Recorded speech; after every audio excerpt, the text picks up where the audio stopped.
Good morning, everyone. Good morning. Turn me up a little bit. Okay.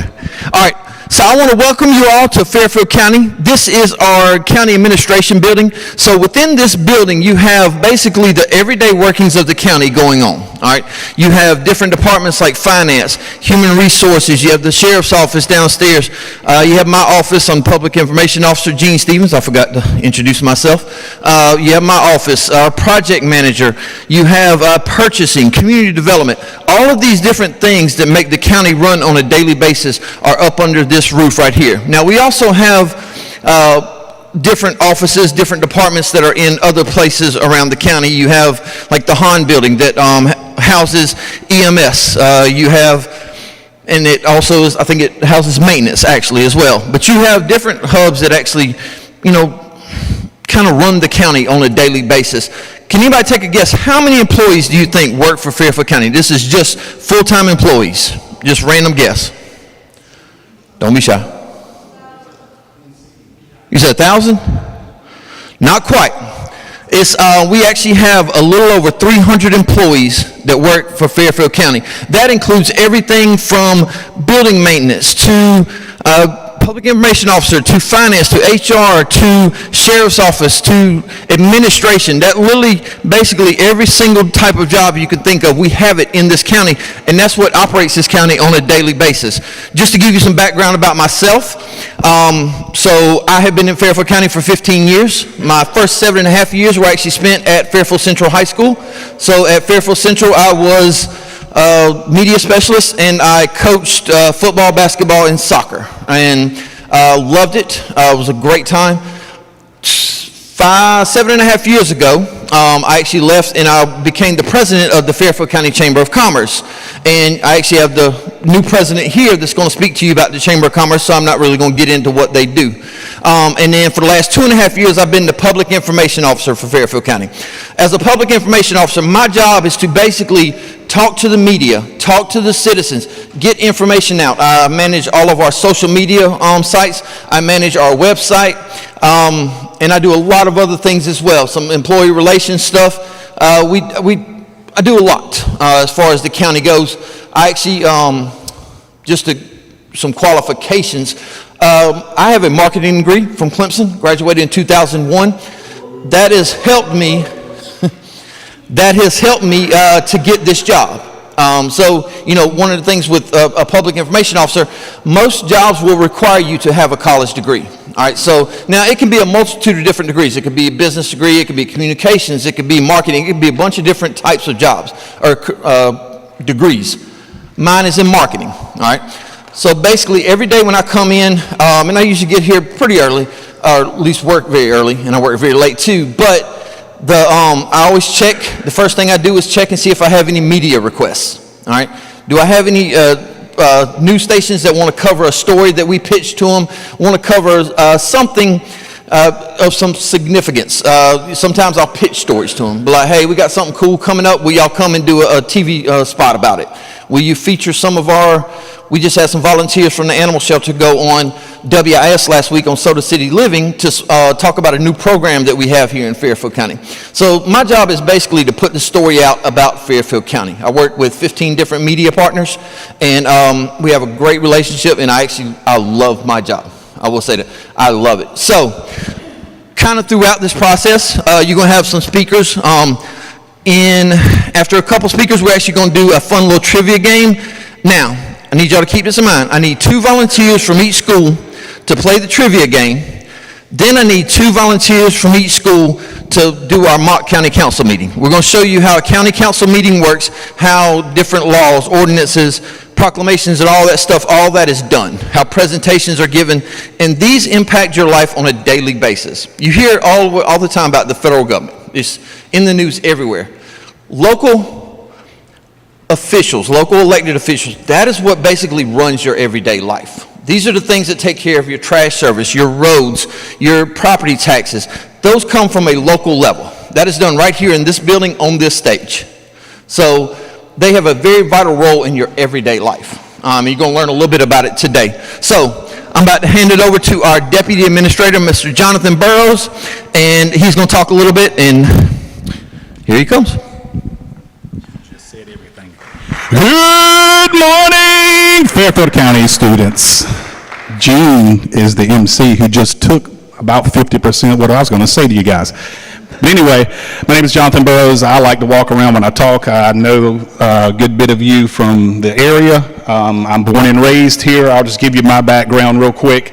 Born and raised here, attended Richard Wynn till 5th grade, and then I moved over to Fairfield Central and graduated Fairfield Central in 1995. My degree is not from Clemson. It is from the University of South Carolina. And then I also have a master's degree in leadership. I started my career 20 years in education, leadership, coaching. Moved over into public works director in 2020 when COVID hit. And then I'm currently now in about eight months in my position now as deputy administrator. All right, I may ask you guys some questions as I walk around. If I make you feel uncomfortable, that's okay. Most of you are probably going to stare at your phones anyway. But like Gene was saying, we have approximately 300 employees here in the county. Various departments. You got public works, this is where I was, so that's kind of my passion, that's what I love. Does anybody know what public works may do? The Department of Public Works. Host events. No. I'll give you, under public works, you have two departments that are divided out. You got road maintenance and solid waste. Anybody know what solid waste is?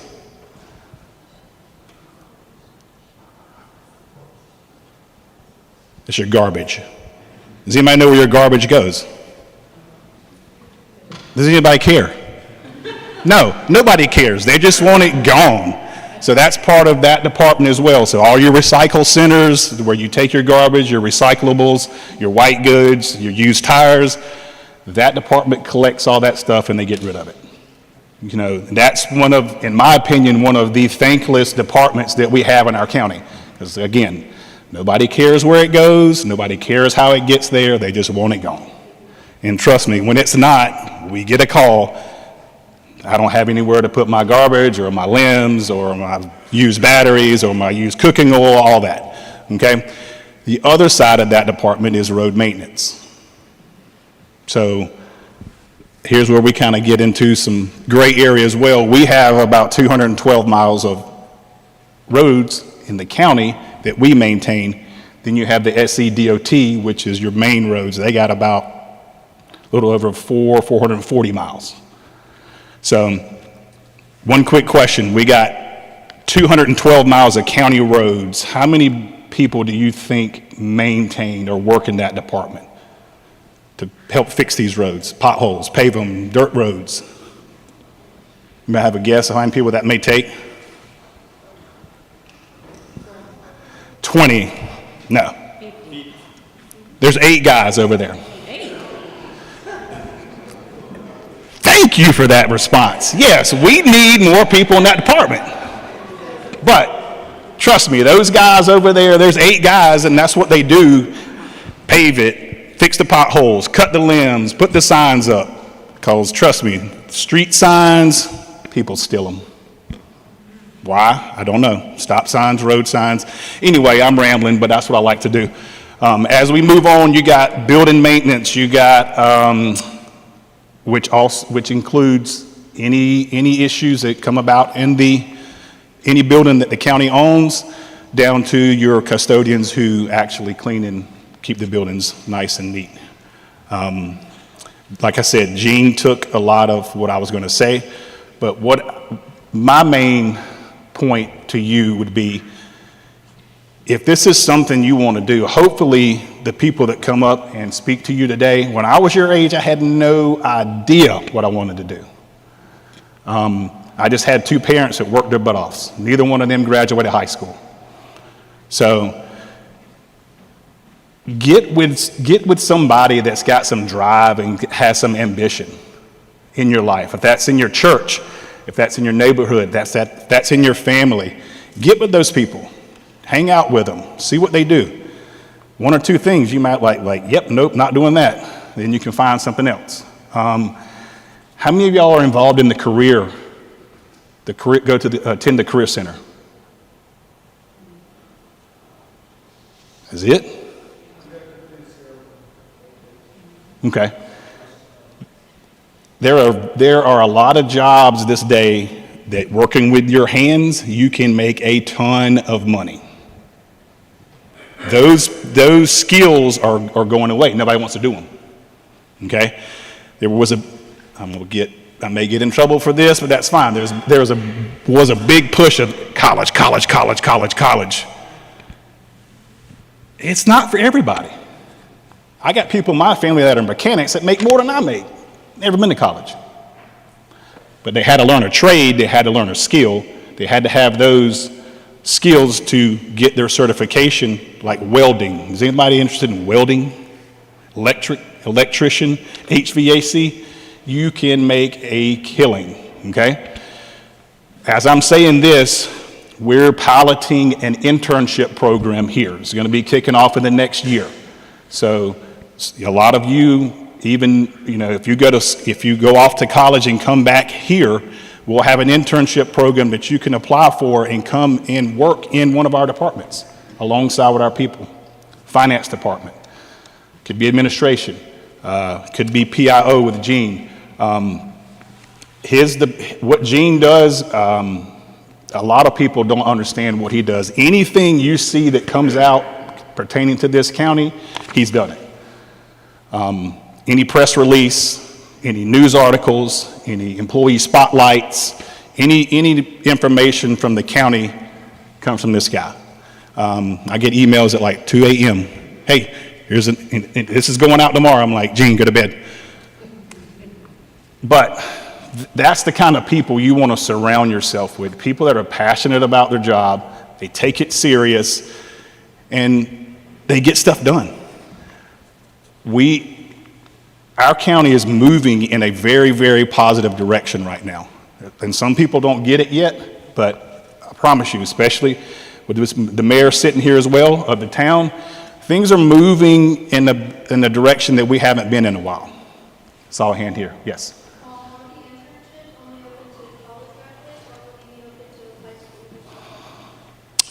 Both. But there'll be some specific requirements in there that if you are under a certain age, then we're going to have some stipulations that take place. But yes, I mean, if heavy equipment, y'all know what heavy equipment is? Or CDL, classified drivers, commercial driver's license, dump trucks, like those people make a lot of money too. We have a department where you can go alongside those guys and have an internship and work with them. Am I rambling too much? No. Okay. All right. So again, I encourage you, and again, once that internship is finalized and it's ready to go, Gene's going to put that out. Again, I'll stress one more time, if there's somebody close to you or in your life that you know that can influence you positively, and I'll reverse that. If there's people in your life that aren't, evaluate that. Like I said, I'm from here, and I grew up with some guys, and we both were right here, neck and neck into middle school, and then high school, and then boom, they're gone. And I see them, unfortunately, I see them in places where they shouldn't be, and we were the same at one point in time. So get involved with the people you need to get involved with that are going to impact your life. Again, this is my ADA brain is kicking in. IT just walked in. There's another great department to get involved in, IT. With the AI boom that's coming about now, another great career path to choose as well. Before I close, are there any other questions from me before I turn the mic over to anybody for the next person? Nope. Again, surround yourself with good people. Some of your friends may not be the people you need to be around. I'm going to speak the truth to you, okay? Hard as that is, you want to say, I got two girls, 10 and 8. Same thing I tell them. Surround yourself with good people, all right? Again, I thank you guys and ladies and gentlemen for coming. I'll be here. I'll have some cards if you want to take my card. If you want to come by and sit down and chat, have lunch with us. My boss just walked in. He'll say some words as well. So anytime you want, we have an open door policy. Give us a call, shoot us an email, say you want to stop by and chat. We'd love to do that. Again, Mr. Burrows, I have a question for you. Yep. Just real quick, before we bring up Mr. Carpenter, what's a day look like for you? What do you do on a daily basis as the deputy administrator? I know it's different every day, but Every day is different. For the most part, I try to take as many bullets from my boss. So anything that's coming his way, I try to run interference and deflect it. And if I can handle it, then I handle it. Yesterday, we had 6 meetings back to back to back to back to back to back to back, because it's budget season right now. So we had 6 different departments we had to sit down with and go through their budget that they requested for the year. So that was just yesterday. So 6 meetings yesterday. Every day is different. It could be somebody complaining about there's an illegal dump on this road. So then I'll have to get involved with that. If they're internally, there may be employee issues. Now we have to deal with that. Every day is different, and that's what I like. That's the way my brain works. So to answer your question, Gene, what did Forrest Gump say? Life's like a box of chocolates. Yeah, you just never know. Every day is different, but that's what I love. We come here, we have a schedule set. Hey, we're going to do this, but if something pops up, then this has to go away. Now we address that. So it could be a staffing issue, could be meetings we have going on, could be somebody from the public wants to come in and speak with us. So every day is different. What else? Appreciate it. Anything else? Let's go right there. We'll bring up Mr. Carpenter now. All right. Thank you, sir. So next up, we have Mr. Vic Carpenter. Mr. Vic Carpenter actually started on March 3rd, 2025. So basically, all those 300 employees that I told you about earlier, pretty much every single one of them follows his direction. So we all work for him, but he also has a boss as well. So, and he'll explain all of that. So, thank you, Dean. Good morning. I'm happy to see all of y'all here. I appreciate very much the high schools in our county being part of what we're doing. I'm Vic Carpenter. I'm the county administrator, and that's one of those titles that really doesn't mean anything to anybody. You know, what does that mean? And in one aspect, I guess you could say that, you know, I'm the executive director, or I'm the CEO, if you want to use terms like that. I work for a board. The board hires me. I've got one member here today who is a Mr. Don Goldbach. There's 6 others. And as you know, in Fairfield County, everyone's got an opinion and everyone believes strongly in something. So I got 7 men and women who have strong opinions about what they think this county needs to be, where we need to be going, what you, our citizens, want to see in this county. And they put me in this job to make that happen to the best of my ability. So as you've been hearing from the various departments, that's what they do is, you know, we try to get that vision from our elected officials and then turn that vision into actual outcomes. And that may be people tired of roads having potholes. And if it's a road that the county owns, our job is to make sure the potholes are fixed. It may be a case of, you know, people want to have you know, ball teams. And so our job is to make sure that we have teams for youth and adults to play in. So, you know, that's very important. But another important part of what you do at my level is you kind of have to work collaboratively and cooperatively across all aisles. And so I'm happy to see our mayor here, Mayor Chapman from the town of Winsboro. Our executive director for our Chamber of Commerce is here. Those are organizations that are not the county at all. I'm happy they're here because that tells you a message of we're working with them to make this place as good as it can be and always trying to get better in all that. So, you know, what a county is and what the county does, I think Mr. Burrows kind of put it well, is that, you know, each department, they've got a job to do, and part of that job is to solve problems. And so I'll tell you all as you go through life, your jobs are going to be to solve problems. Period. And anything you need to do is going to be problem solving. As Mr. Burrow was kind of talking about, every day something new comes in. I mean, literally, I've been doing this for 30 years. And it's like every day something comes up I've never had to deal with before. First time. And you got to figure it out, and you don't have a lot of time to figure it out. And so that's the way any job you're going to do is going to require you. And the better you are at figuring things out and solving problems, the faster you're going to rise in an organization. Because people need problem solvers. I need problem solvers. So I encourage y'all to kind of work on that and understand as you go through life and get into jobs, the better you can solve a problem, the more important you're going to be to your organization. And when you get to where you can solve about anything, then you probably also run the organization. And then you got people like Mr. Burroughs who actually solve the problems for you. When he said taking bullets, that's all that means, solving the problem so I don't have to deal with it. And you know, it's like at some point if you get good enough, you know, there's something they call the Peter Principle, which was an old term, but it basically at some point in your life you get to the point where you can't do anything well anymore because we have people like this that are doing for me. And so I just wanted to make sure you understand that any organization is only as good as the people that are working for you. And our goal will always be to bring in the best people we can to solve problems for the citizens, for our elected officials. So this is a great place. It's a great county. You know, when again you get to a level like mine, I'll tell you I have had to move a lot. I've been a county administrator here. I've been one over in Camden. I've been one over in Greenwood. I've been one up in Virginia. I've been a deputy and a department head in Anderson. So I've kind of had to move around a lot. And that's something else, you know, you kind of want to understand as you rise in an organization. The better you get, the more desirable you are to other organizations. If you can solve problems, you become a commodity. People want you. So that's the advice I give people is learn how to solve problems. And if you can do that, you're going to go far in life. So with that, again, I would just want to tell you how much I appreciate y'all being here.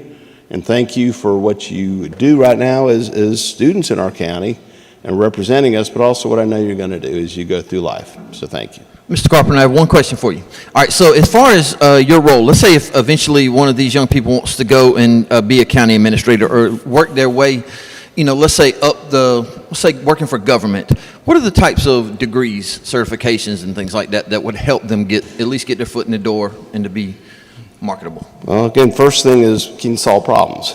So, yeah, that's the first thing I look for. Can you communicate? You know, I've got 3 kids. They're in their 20s. And, you know, one of the things I always tried to make sure that they knew how to do was to talk to people and to communicate. And so when you're in a situation where you're interviewing, being able to communicate effectively. And, you know, I know this is old school, but looking people in the eye when you talk to them, shaking their hands, you know, being able to answer questions. You know, if you're not strong in that, I encourage you to do so. You know, as far as degrees, you know, the older I get, the less impressed I am with a piece of paper, the more impressed I am with what you can do and what you know how to do. So I've become more impressed with your skills. Again, if you can solve problems, if you can communicate, if you show the ability to learn, that's really all you need to do. You know, in my own life experience, I got into government work. I actually worked in nonprofit for 13 years before government. And one of the volunteers that I worked with felt that I was good at things like communication and problem solving and figured I could just learn stuff as well. So gave me an opportunity to come to work for the government as the solid waste manager for the county. Garbage. I didn't grow up wanting to be a garbage man, okay? That was never, ever in my focus that I was going to be a garbage guy. But it brought me in. I learned it. Again, I realized you can learn anything. I learned how to run landfills and things like that.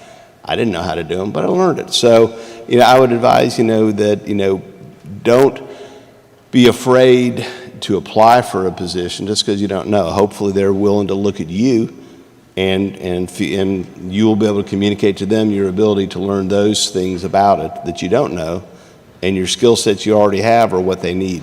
Because again, if you can communicate, if you can solve problems, you can work collaboratively with others, you're going to go far.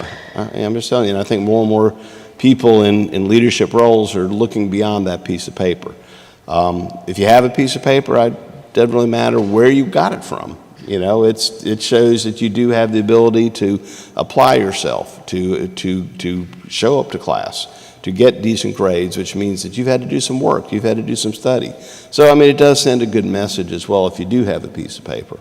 So, I mean, don't ever not keep trying to get yourself educated. Education is, you know, really one of the most critical things you can never do. So, Never stop learning. Yep. I mean, that is important. Thank you, Mr. Carpenter. thank you.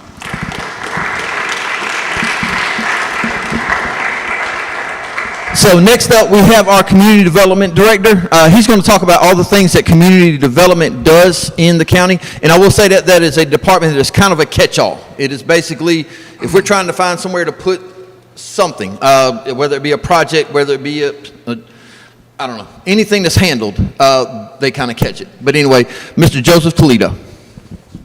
Thank you, Gene. Really, it's more so what community development doesn't do. So as he mentioned, I'm Joseph Toledo, Director of Community Development. Does anyone have any idea what community development does? Anybody? What do you think, when you hear community development, what do you think that comprises? Okay. So community development is comprised of multiple divisions. So we have planning and zoning, which is one of my main roles. So planning and zoning is the process of determining what we think the community wants, interacting with the community to see what they desire, what their needs are, in terms of things like housing, jobs, economic development, community input, you know, recreational events. What is it that the public is looking for, in trying to plan our land use planning to accommodate those type of uses. So that is one of the major roles that community development interacts with. And that is one of the few areas that we interact the most with the public. So someone moves to our county, they're looking to build a house, they want to build a dock on their lakefront property, they want to go ahead and build an accessory structure for their mother-in-law to live in. That all goes through our department. So building department processes permits, things like that, going ahead and applying for building permits, speaking to our building official. So every single state has building codes, right? South Carolina being oceanfront property, we need to be careful of hurricanes. So different areas of our state have different building codes. So down in Charleston, they have more stricter building codes when it comes to things like wind loads, and when it comes to things like storm drainage and everything, because of the ability of being hit by hurricanes and the damage that they can receive. A little bit different than ours. We also have code enforcement. Code enforcement is one of the departments that, let's say your next door neighbor's not upkeeping your property. It's damaging your property values. You give us a call, we'll go ahead and take a look at it. Things like property maintenance. You know, my next door neighbor is not taking out their trash and it's just sitting out in the yard and everything. That's an impact to your property value, that's an impact to your neighborhood. Things like business registration. We do have a business registration system in the county, so this helps to keep track of what kind of businesses are coming in, what are the types of businesses there are. There are different codes that are assigned to different types of businesses. So we are one of the departments that have the most outward-facing interaction with the public. In general, every day we probably see about 30 to 40 people a day in the office, and that's from everything from applying for a business permit. I want to set up a business, who can I speak to, what are the resources the community offers, to my next door neighbor is not upkeeping their property, what can be done about that. On the day-to-day, what we really do, especially in the planning and zoning side, so myself as a zoning administrator, we'll get applications in, and one of the big things is for a change in zoning. Does anybody know what that process might entail? What is a change in zoning? Does anybody know what zoning is? So zoning is a classification of a land use assigned to every single property. So every single property that's in the county has a parcel ID, and there is a certain land use that is assigned to that piece of property. A lot of people would probably agree with me saying it's not a very good idea you have a large manufacturing facility that is pushing chemicals into the air, living right next to a community where there's people living, right? So that's the process of zoning, and that's why different properties have different zoning designations. So a lot of what we do, let's say somebody says, well, I want to go ahead and put a business here. That zoning is residential, might not allow for it. So then we process the application, we review it, and we go through the process that is called the zoning change, where it goes to our planning commission. Planning commission is made up of citizens just like y'all. Those are people that are in the community. They are not elected officials. They are nominated by council, and they are volunteers in the community. They're people that represent each district, and they review the application of this citizen's request to see how it's going to impact the community. Once they make that determination, we'll all vote yes or no, and then it goes to council, where council reviews it and says, do we agree with this vote, yes or no? If it does undergo a change and it is approved, then they can change the zoning to go ahead and apply for what they would like to do. So those are one of the major things that we do, and those are the many things that also get put in the newspaper. Gene? Mr. Toledo, as far as when you mentioned the planning commission, things like that, so we understand that right now this stuff is not really on your radar. You're worried about, finishing up the school year, whether you're going off to college, whether you're, getting ready for your senior year, different things like that. We understand this is not necessarily on your radar, but it's something to note in the future. But let's say one of these young people wants to come in and be on the planning commission one day. What would they need to do? So you would go ahead and fill out an application showing that you're interested in applying for the planning commission. It's located on our website. That's right, located on our website. You can also contact me or our clerk to council, Kim, and she will go ahead and give you the application. So what that is depending on the district that you live in, we have 7 districts in the county, and depending on the district that you live in, there may or may not be openings. So they serve on 3-year terms, and essentially that comprises of committing to attending a planning commission meeting once a month. We don't have them every month. It changes, but just depends on need. So you would be reviewing things like the zoning change I just mentioned. We have a large developer that is proposing a subdivision and wants to put 200 homes. You would take a look at that as well. Hearing input from the public regarding large-scale manufacturing developments, things like that. We also have opportunities on our Board of Zoning Appeals. So our Board of Zoning Appeals is a little bit different than the Planning Commission.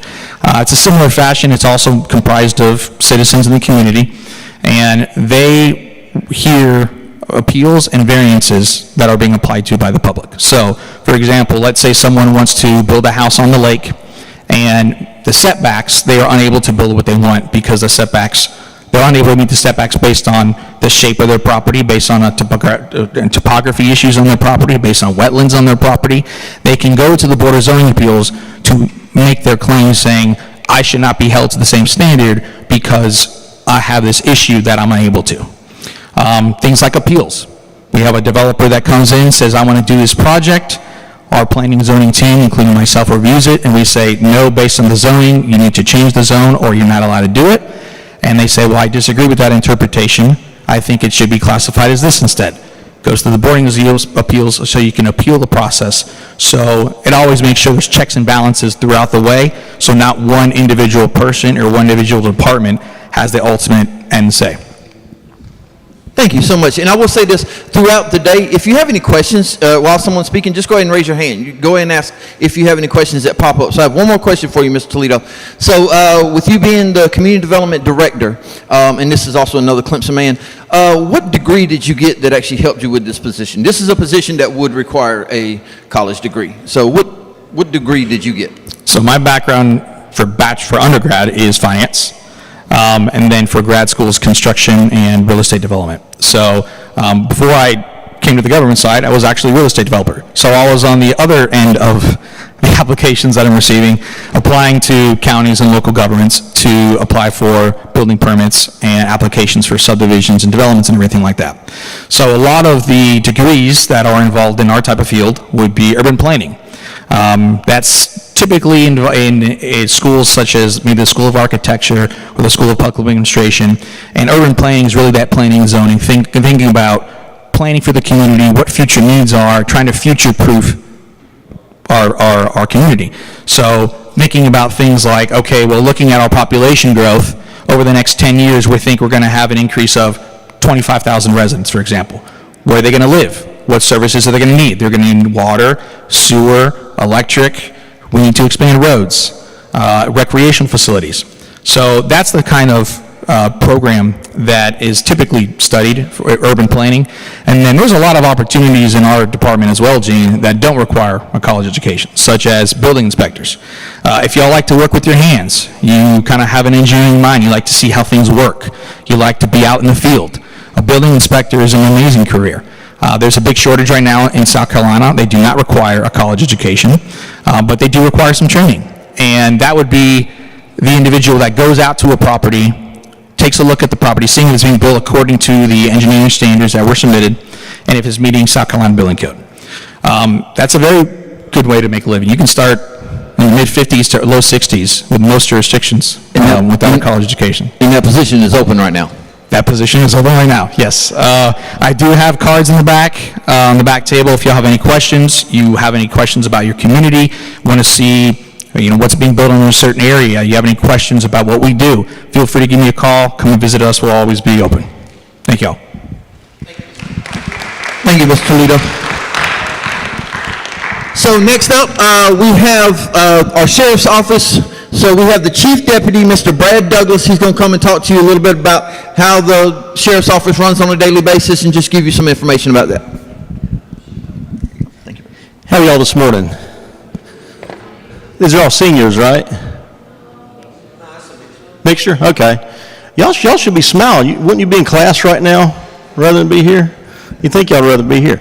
Anyway, my name is Brad Douglas. I'm the chief deputy with the sheriff's office. Sheriff Montgomery could not be here. He's actually at a fundraiser for the South Carolina Special Olympics this morning. So anyway, he sends his regrets. But just want to tell you a little bit about the sheriff's office. Anybody know how big Fairfield County is? Anybody want to take a guess? That big? Yeah. Hey, at least I appreciate the effort, man. It's about 700 square miles, a little less than 700 square miles. So it's a pretty big area, not a huge population, but a big area to cover. Just a little bit about the sheriff's office. If anybody's ever thought about getting law enforcement, I tell people, and I honestly believe this, that the Fairfield County Sheriff's Office is that sweet spot on the size of the department. And the reason I say that is because we're big enough to where we have your different divisions, which I'll talk about in just a moment, different things that may spark your interest, but we're small enough that everybody knows everybody. The supervisors, they know who does a good job, they know who don't, they know who to keep an eye on, and so it's easy to kind of showcase yourself. Just a few of the things that we do offer. I think everybody knows what our patrol division does, right? That's the marked cars you see going around. Those are the folks, they answer everything to loud noise complaints to murders. They're the first ones to get there, okay? And nothing against other folks, we talked about their jobs, but I do think that I'm probably have the most exciting job that there is, that you'll at least hear about today, because you do get to see a lot of things. You deal with a lot of people. You really have to have really good people skills, because you'll go, I'm talking about these patrol guys, you'll go from one thing where somebody, anybody ever not done what their parents tell them to do? Come on now, every hand needs to come up. If you've never done what your parents tell you to do, well, we get calls sometimes from parents, for our deputies to go out there and talk to the kids. So they have to be able to handle that, and then they got to be able to leave right there and go to possibly a murder, a burglary or something, and deal with someone there. So it's, you really got to hone those people skills and dealing with these issues that come up. We have a CID division. Everybody heard of detectives, right? Okay, well, we don't call ours detectives, we call them investigators. We got an investigation division. They handle everything from small thefts to your more serious crimes against people. Yes, ma'am. CSI? Good question. Each of our investigators, they are trained in doing all the crime scene stuff. They do that themselves. So that's one of the unique things about us and other agencies our size, is that when they go to crime scenes, they have most of the equipment needed to process crime scenes themselves. So they get a lot of experience doing that. When you have really more complex cases that require the stuff you see like on CSI, Miami, CSI, whatever these shows are, then we'll call the state law enforcement division in. That's what they're there for. They're an assisting agency, and they have that more specialized equipment. But for the most part, we process our own stuff. Process our own scenes, collect DNA, fingerprints, photograph the crime scene, collect blood, all those things. But anyway, and I appreciate your question, and I'm more of an interactive person, so any questions you have, just ask me, okay? And then we also have our narcotics division. They work exclusively drug cases. Everybody hears a lot about opioids and stuff. We spend a lot of time on that because that's a big issue now, and the fentanyl and those types of things. And they do handle other vice crimes such as gambling. We used to have a lot of poker machines and stuff, not so much anymore. And prostitution, that's actually a thing that we deal with on a pretty regular basis here. We also have our civil process division. Things that sheriffs are mandated to do is serve civil processes in their jurisdiction. They do that. It's warrants, civil papers. They handle court security. We're big on acronyms, kind of like the military. Everybody knows what an SRO is, right? Okay. I hope everybody knows their SRO. But we have our SROs, SRO divisions, and we're pretty proud of what they do. I think we've got some good SROs, and I hope if you've interacted with them through your school career that you will appreciate what they've done for you. They play a very important role. We definitely like to make sure we impress upon them that, let's face it, the job that I have, whenever you call for law enforcement, it's usually not your best day, okay? My son used to talk about, he always wanted to be fire and police when he was younger, and I said, go be a firefighter, go be a firefighter. And my wife said, why would you tell him that? I said, because 99% of the time when the fireman gets there, everybody's glad to see him.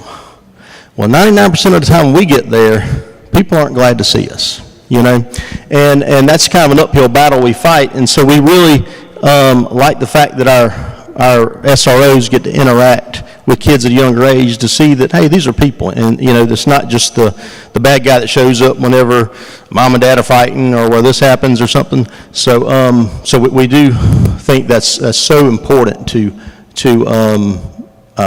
changing that perspective of us. We also have a administrative service that supports our office. They handle the bookkeeping, receptionists, keeping up with our warrants. And we have a victim's advocate, Cheryl Ashford, who anytime we have a person who's a victim of a crime, then she works closely with them to make sure that we get them all the things that they need, these victims need to help them through this crisis time for them. As far as getting into law enforcement, you got to be 21 years of age, pass a background check. We do not require a college degree at this time. And kind of along the lines of Vic, where I'm more impressed with what you can do in your work ethic than a piece of paper. I've got a degree in criminal justice. I've got a master's degree in criminal justice. I graduated from the University of South Carolina. Any Carolina fans here? All right. I went to the University of South Carolina because I wasn't smart enough to get in Clemson. So I'm a Clemson fan. But anyway, we do not require a degree this time. Everything's in law enforcement is kind of trending toward that, but we do not require one. Who's on social media in here? Okay. One of the things that y'all are faced with that we're not is we could do dumb stuff and nobody knew about it. Y'all do dumb stuff and it can be on social media forever, okay? Just want you to know that not just in law enforcement, pretty much any job, be careful. At your age now, be careful what you put on social media because that will bite you. I've seen that happen to some really good people that we'd really like to get, but they put something dumb on social media and we can't take a chance with that, especially with us because, you can make a case and you can be sitting on a witness stand and a defense attorney can come up there and pull up something you did or said or posted on social media, and we can't have that. Again, no college degree required. You pass a background investigation, pass a physical fitness test, and then if you're hired, you go to everybody's heard of the police academy. That's for 12 weeks, and that's in Columbia. Every law enforcement officer in South Carolina goes to the same academy here in South Carolina. So you go there for 12 weeks. Get out, and then you're in a field training officer program for at least 8 weeks with us, where you ride with somebody, and they train you on how to do everything. Yes. I have one question about what you're talking about. As far as the police academy goes, is that something the county pays for? No, the county does not pay for it. It doesn't cost us anything. This is paid for through the state government, and when traffic tickets are issued, when somebody's speeding, portion of that goes toward the academy. So there's no fee to us. We don't have to pay to send somebody to the academy. Gotcha. Yep. But John, if it's something, if you're looking for an interesting career, law enforcement. You brought up CSI a minute ago. If it's something you're interested in doing, I can tell you what we really promote here is if you're interested in going to a bigger law enforcement agency that requires experience doing this or doing that. Our sheriff is very big on, if you want to come here and spend a couple years to get experience, if you do a good job, he'll help you get a job somewhere. We just had a young fellow that worked with us, and the sheriff was pretty integral in getting him with Homeland Security. So he wanted to move up, and the sheriff will never believes in holding people back. So, if you're interested in law enforcement, this could be a great place for you to start. If you're not sure kind of what you want to do, then I'd certainly wouldn't recommend law enforcement until you're sure you want to do it. But it's like anything here, and I don't think anybody's talked about it. When you work for the government, there's really good benefits. Pay's not as great as it is in the private sector, but the benefits, retirement, the insurance and all is great. And I'll say this, law enforcement, our retirement's a little better than the state retirement. They look out for law enforcement and firefighters a little bit more. But if you ever think that this is something you may want to do, or may interested in looking into a little bit, if you contact the sheriff's office, we'll set up like a job shadow ride-along thing, and you can just come out and we'll put you around the different divisions and let you kind of see what they do on a day-to-day basis to see if that's something you may be interested in. So, one quick question for you, all right? Your path to getting to chief deputy, what did that look like? What was your process to getting to this position? I never planned to get in this position. I'll be honest with you, I started off and I wanted to work narcotics. That's all I wanted to do. Of course, you don't just go straight to narcotics, you kind of have to work. So I went to work for a short time with Richland County Sheriff's Department, and then I came here and I worked for a patrol in a marked car for about 5 years, and I went into narcotics for about 10 years, and then I moved into what we call our command staff, managing our investigations and our narcotics for, I guess, about 10 years, and then I actually left for a short time to work with emergency management here, and then the previous chief deputy retired, and the sheriff asked me to come back. So it's nothing I'd actually planned to do. I kind of thought when I was a major previously here, I thought I'd kind of capped out. So, I like to think it's just my work ethic and my people skills, and the sheriff recognized that. But, this is one of those jobs where you can, if you're interested in it and you work hard, you can move up wherever you are. It's all based on your work ethic and your ability to deal with people and treat them fairly. I'll add to that. So one unique feature about Mr. Douglas's job, so our sheriff's office, the sheriff is actually elected. So it's every 4 years, right? That's right. Mm-hmm. So every 4 years, you actually elect who the sheriff is. So basically, Mr. Douglas and their whole department is working for an elected official. So it's a little bit different than, say, Mr. Burrows and Mr. Carpenter.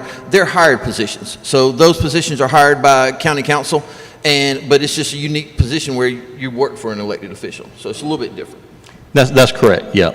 And we're re-sworn every 4 years after election. We have to be sworn in again. Yeah. Awesome. Yep. Thank you, Mr. Douglas. I appreciate it.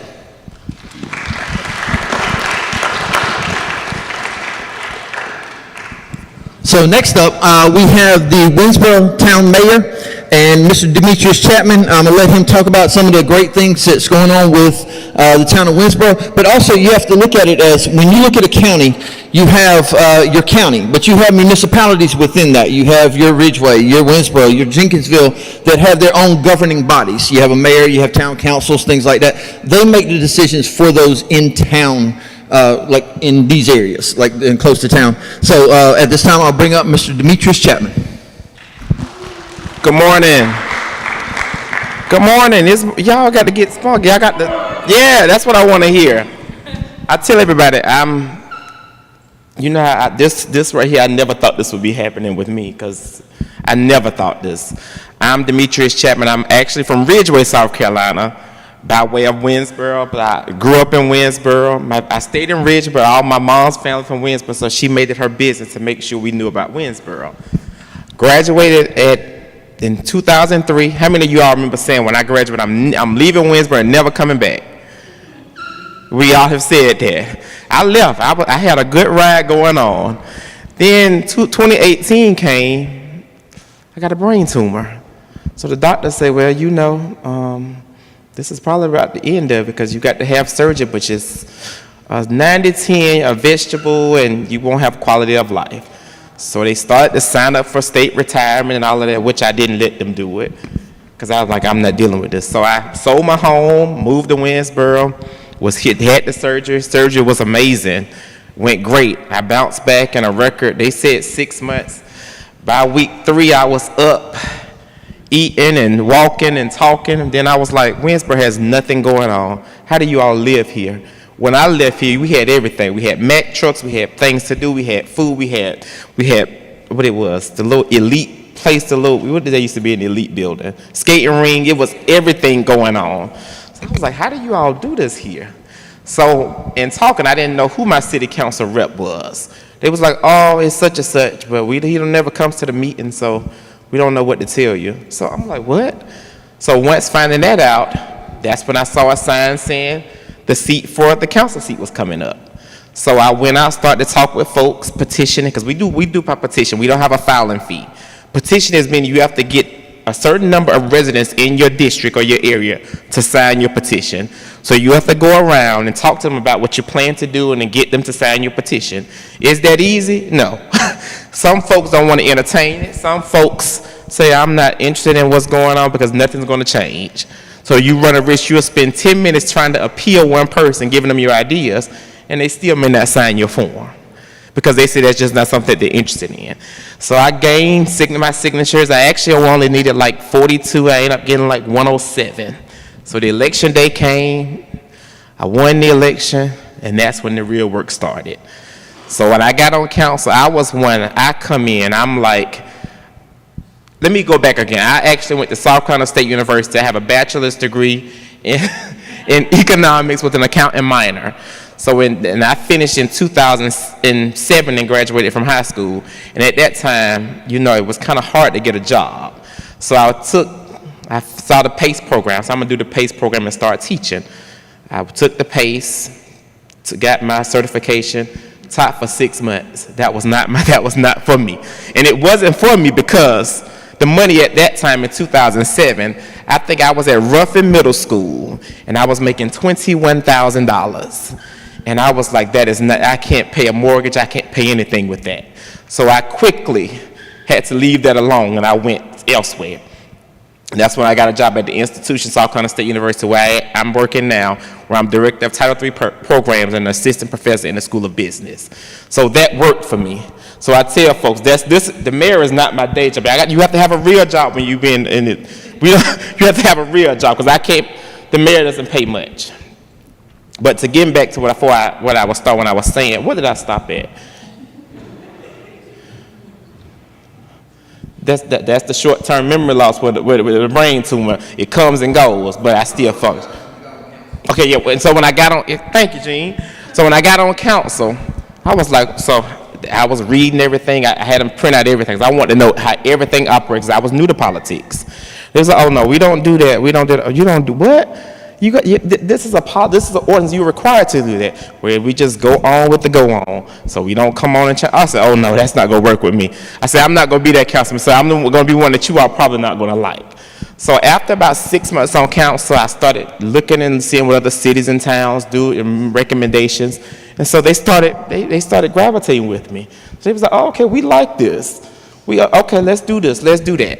So I was on council, we started making some small changes. It wasn't the way I wanted it to go, but it was very small changes. Because in the city, we operate under a council manager form of government, which means council, all we do is come in and have our meetings, and we leave it to the city manager to handle the day-to-day of everything. So we put all the rules in place, but my issue was we was putting rules and ordinances in place, but they were still never being followed. So when I see something not being followed, I want to know why, because I work with federal programs. To me, when you have a rule or ordinance, that's the law. That's what you follow by. But it was just oh no, we never did that. We're not changing to that. So I was like, okay.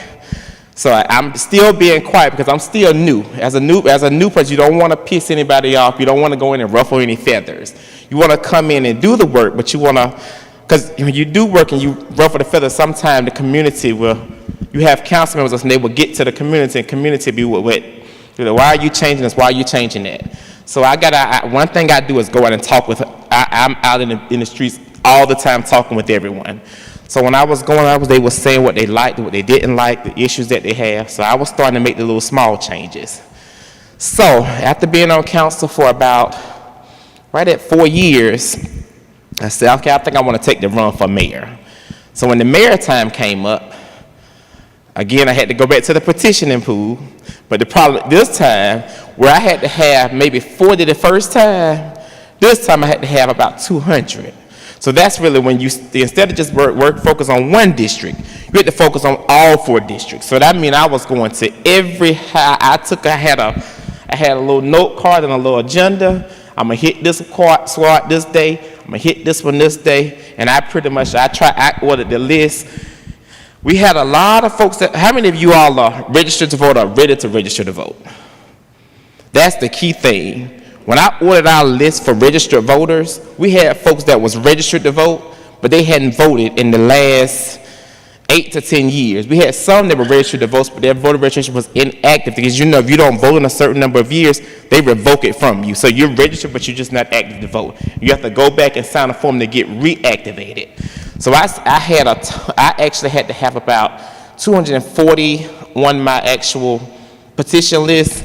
And my goal was, because I was doing the numbers and I saw how the last few, because I play around with numbers, so I looked at how the statistics went.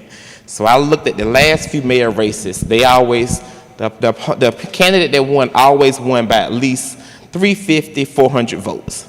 So I knew how many signatures I needed to garner. I knew how many houses I needed to touch. I had to have a plan on how this election day would come. Now, the campaign season was very tough because the thing was, my issue was the media. It was things that the media did that I didn't agree with. They was writing things that was untrue because all I was doing was going to houses, knocking on doors. I never bashed anybody. I ran a positive campaign, and because the thing was, we needed a new day. So what happened past me or what was going on, that wasn't my focus. So while I was campaigning, that's when Scout did that announcement they were coming to Blythewood. So when I found that out, that's when I got on trail and I said, I need to get in here with Scout to see what's going on. And come to find out, where Scout is operated, everything with Scout is going to benefit Winsboro. So that was just like that really motivated me more to become mayor.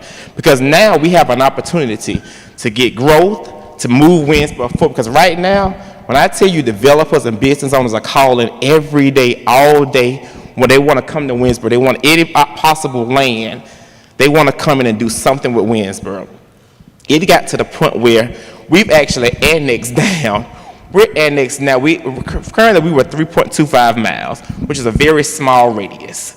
But we've annexed down so much that we're right down to the Gum Springs Road. Any of y'all know what Gum Springs Road is? That's going towards the Simpson area.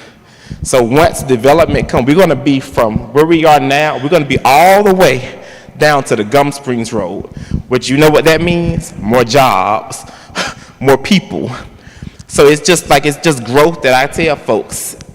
I don't do anything. I don't take credit on anything by myself. We have a council. I believe in teamwork. I tell folks, when it comes to anybody who was always they're never going to be successful, because there's nothing that you can do by yourself. You have to have a team to make something go.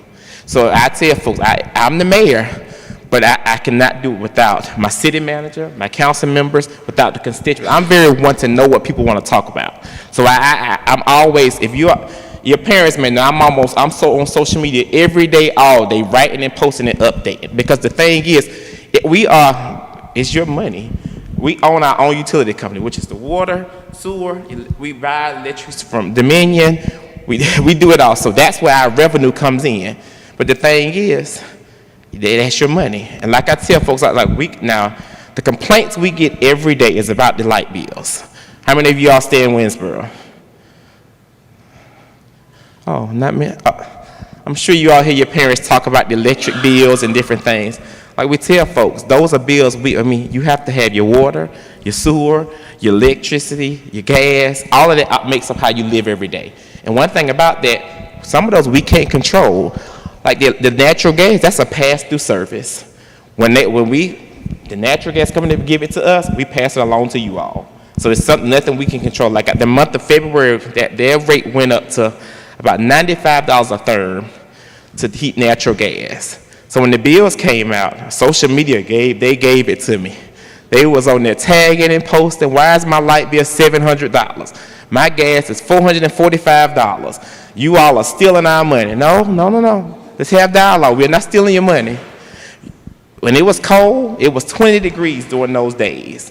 That's a pass-along service. So when they charge it to us, we charge it to you. And the thing is, I have to educate, because a lot of people think, because we don't touch any money. We have to educate folks. When you educate, you start getting more respect, because they be like, everywhere I go places now, we love how you communicate with us. You tell us what they didn't want us to know. So that communication is a big piece. So I tell folks all the time, in the town we have a ton of departments. We have finance, grants administration, water, sewer, gas, meter readers, streets and sanitations, public safety.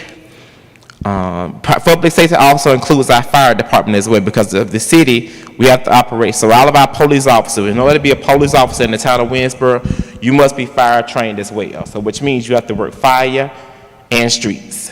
So, and we actually offer a good wage. We actually pay a little more than the county do right now. So that's always a big plus. We start at $50,000, which is a big plus right now. So we have applicants coming in every day, all day. Mayor Chapman, can I ask you a question? So with you all, how many current employees does Town of Winsboro have? Is it about 80-something? Right now we have 94 full-time employees and 5 part-time. And that's a variety of different jobs. Yep. Yes, all over the town. Yes. So I have another question for you. So the county's actually made up of 7 districts, all right? So 7 voting districts, basically. And that's why we have our county council has 7 members.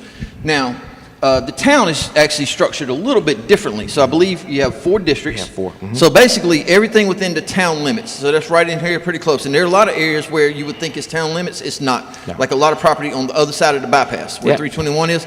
A lot of that property is not in the town limits. Mm-hmm. But basically you have the 4 seats and then you have the mayor. Mm-hmm. So their system is a little bit different than ours. Mm-hmm.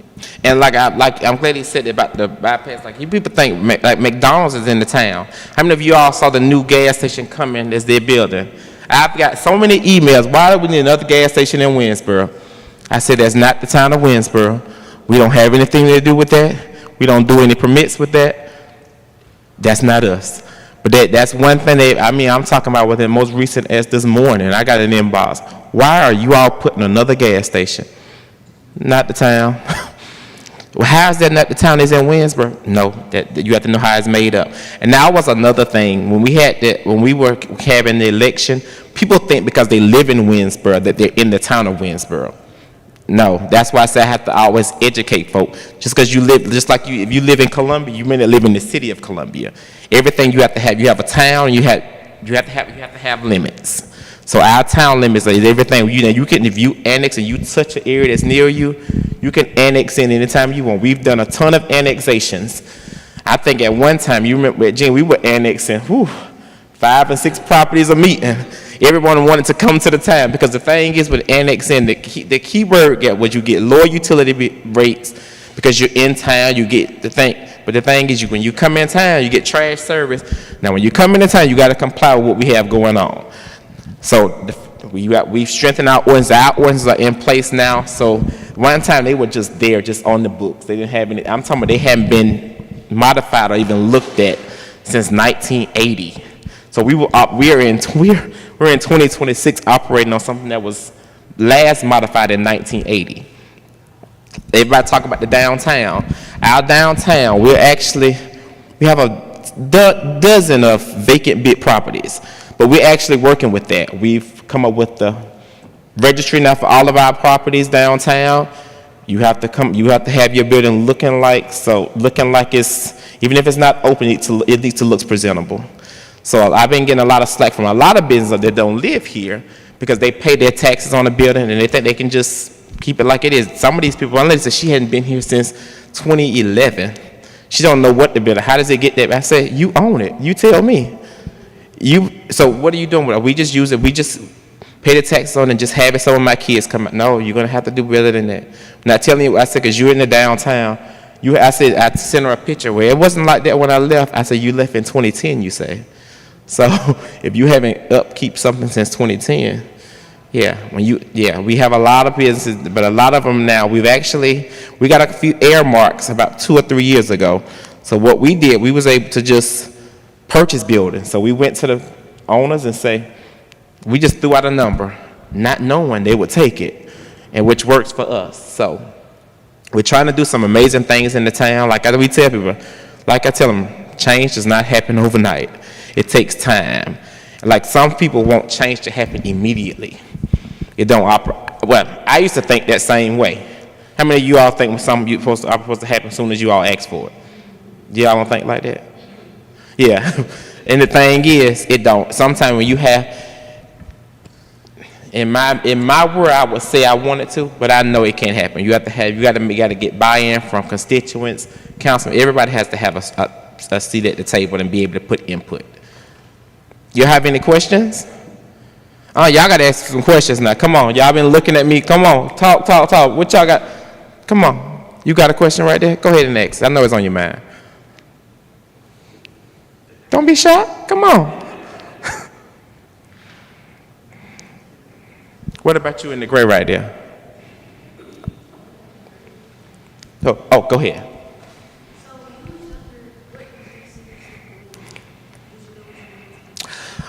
When I was younger, I said I wanted to go to dental school.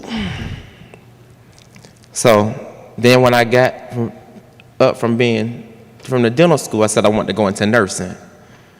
But then when I went to school and I took that pharmacology class, pharmacology, that's one class that I said no. I changed that tune right then. So that's when I went into the business world. Yeah.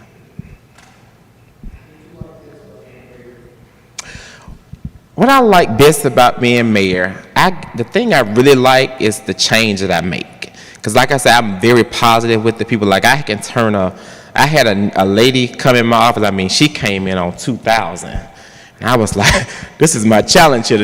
She came in 2,000 yet with this, 2,000. I was like, come on, have a seat. Let's talk about this thing. And by the time she left out of that office, she was singing praises like I had, like I had moved the mountain. And all I did was tell her who she needed to go talk to. And now you make that move when you get there, but just having a conversation and she knowing that it's nothing that's going to benefit me directly. It benefits the whole city. So I just to be able to, when I tell folks what motivates me the most and makes me the proudest when I see folks, when I'm in the grocery store, you're doing such a great job. We love to see what we're doing. I talk to Miss Stacy all the time. She tell me how she's excited how the town is moving. So it's just that's what excites and makes me. That's what makes me feel like everything is moving. Go ahead.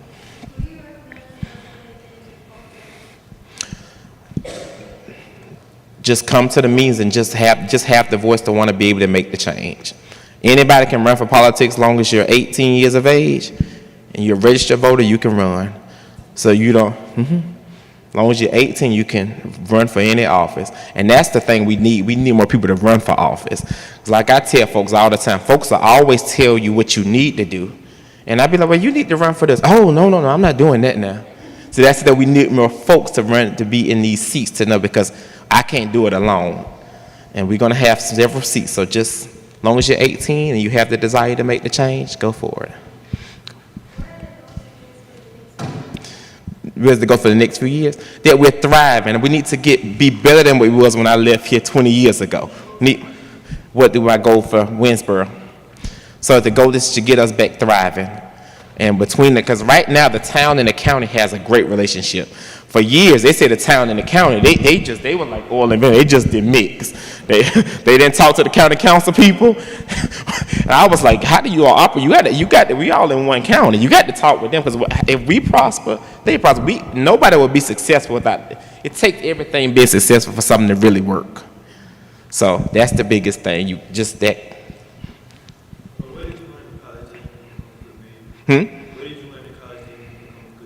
I tell folks I went to HBCU.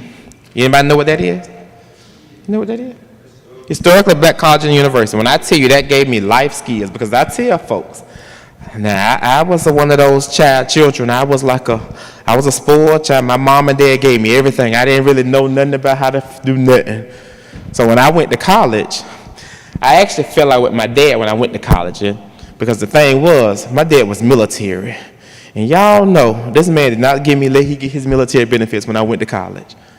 And I was like, why? He said, because you wasn't going to get my check, and because you wasn't going to be nothing of a man if I would have gave you my thing. And I appreciate that for him. So when I was in college, I had a work study, I had a job at Barlow, and I had a job volunteering at one of the schools through the Orangeburg School District. So I actually was hustling, it was a legit hustle. It was making the money. So because I wanted to move off campus when I was a sophomore. How you gonna do that? Because you ain't gonna get no refund check. You got to go to work. So I thought if I move off, I can get all the scholarships that was there. But I had institution scholarships, and back then they didn't let you even get refunds on them. So if you wasn't on campus and they wasn't benefiting the money for the institution, you didn't take it with you. So I moved off campus, and I went to having to pay regular bills. Now, my mom would sneak me money here and there again, but my dad, oh no, he wasn't doing that. But I appreciate that from him. He taught me survival skills, taught me life lessons. Mayor Chapman, so what you just pointed out, I was actually going to mention. The relationship between the town of Winsboro and Fairfield County. It's not just town of Winsboro, it's town of Jenkinsville, it's the town of Ridgeway. But basically, for the longest time, it has been a challenge to actually work together. But here recently, we actually formed the Fairfield Joint Water and Sewer System Commission. That is a partnership between Fairfield County, town of Winsboro, town of Ridgeway, to basically address an issue that we need to address in Fairfield County for us to grow. And in the past, that would have been hard to do, to be quite honest with you. And now I appreciate the town's willingness to work with us. And that's why I had Mayor Chapman here come today, just to talk about like that relationship that we have with the town. Each governing body, their job is to take care of their citizens. So the number of citizens that Fairfield County takes care of is more than what the number of town of Winsboro does. But they need our help, we need their help. And we all have to be able to sit down, put our egos aside, and get the stuff done that's right for the community. And I will say this, the last few years, you've seen a lot more collaboration. I can call the town manager about anything right now. He'll pick up the phone and he'll address whatever it is. I can call the mayor, same thing. He will address whatever it is as soon as I bring it to him. We have an amazing working partnership. It's not perfect, it's not. But I will say this, it is so much better than it ever has been. And that's why I personally think that the future for Fairfield County, Winsboro, Ridgeway, Jenkinsville, everybody is so positive. I think the next 10 years are actually going to be golden years for Fairfield County and town of Winsboro. So thank you, Mayor Chapman. Thank you. Awesome.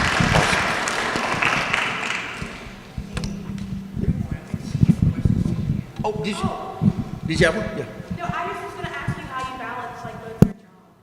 Oh, I tell folks I'm up every morning at 5 o'clock in the morning, and I get up and start my day in the gym, and I ride through town, and I'm on my phone now on a meeting. I just have to make it work.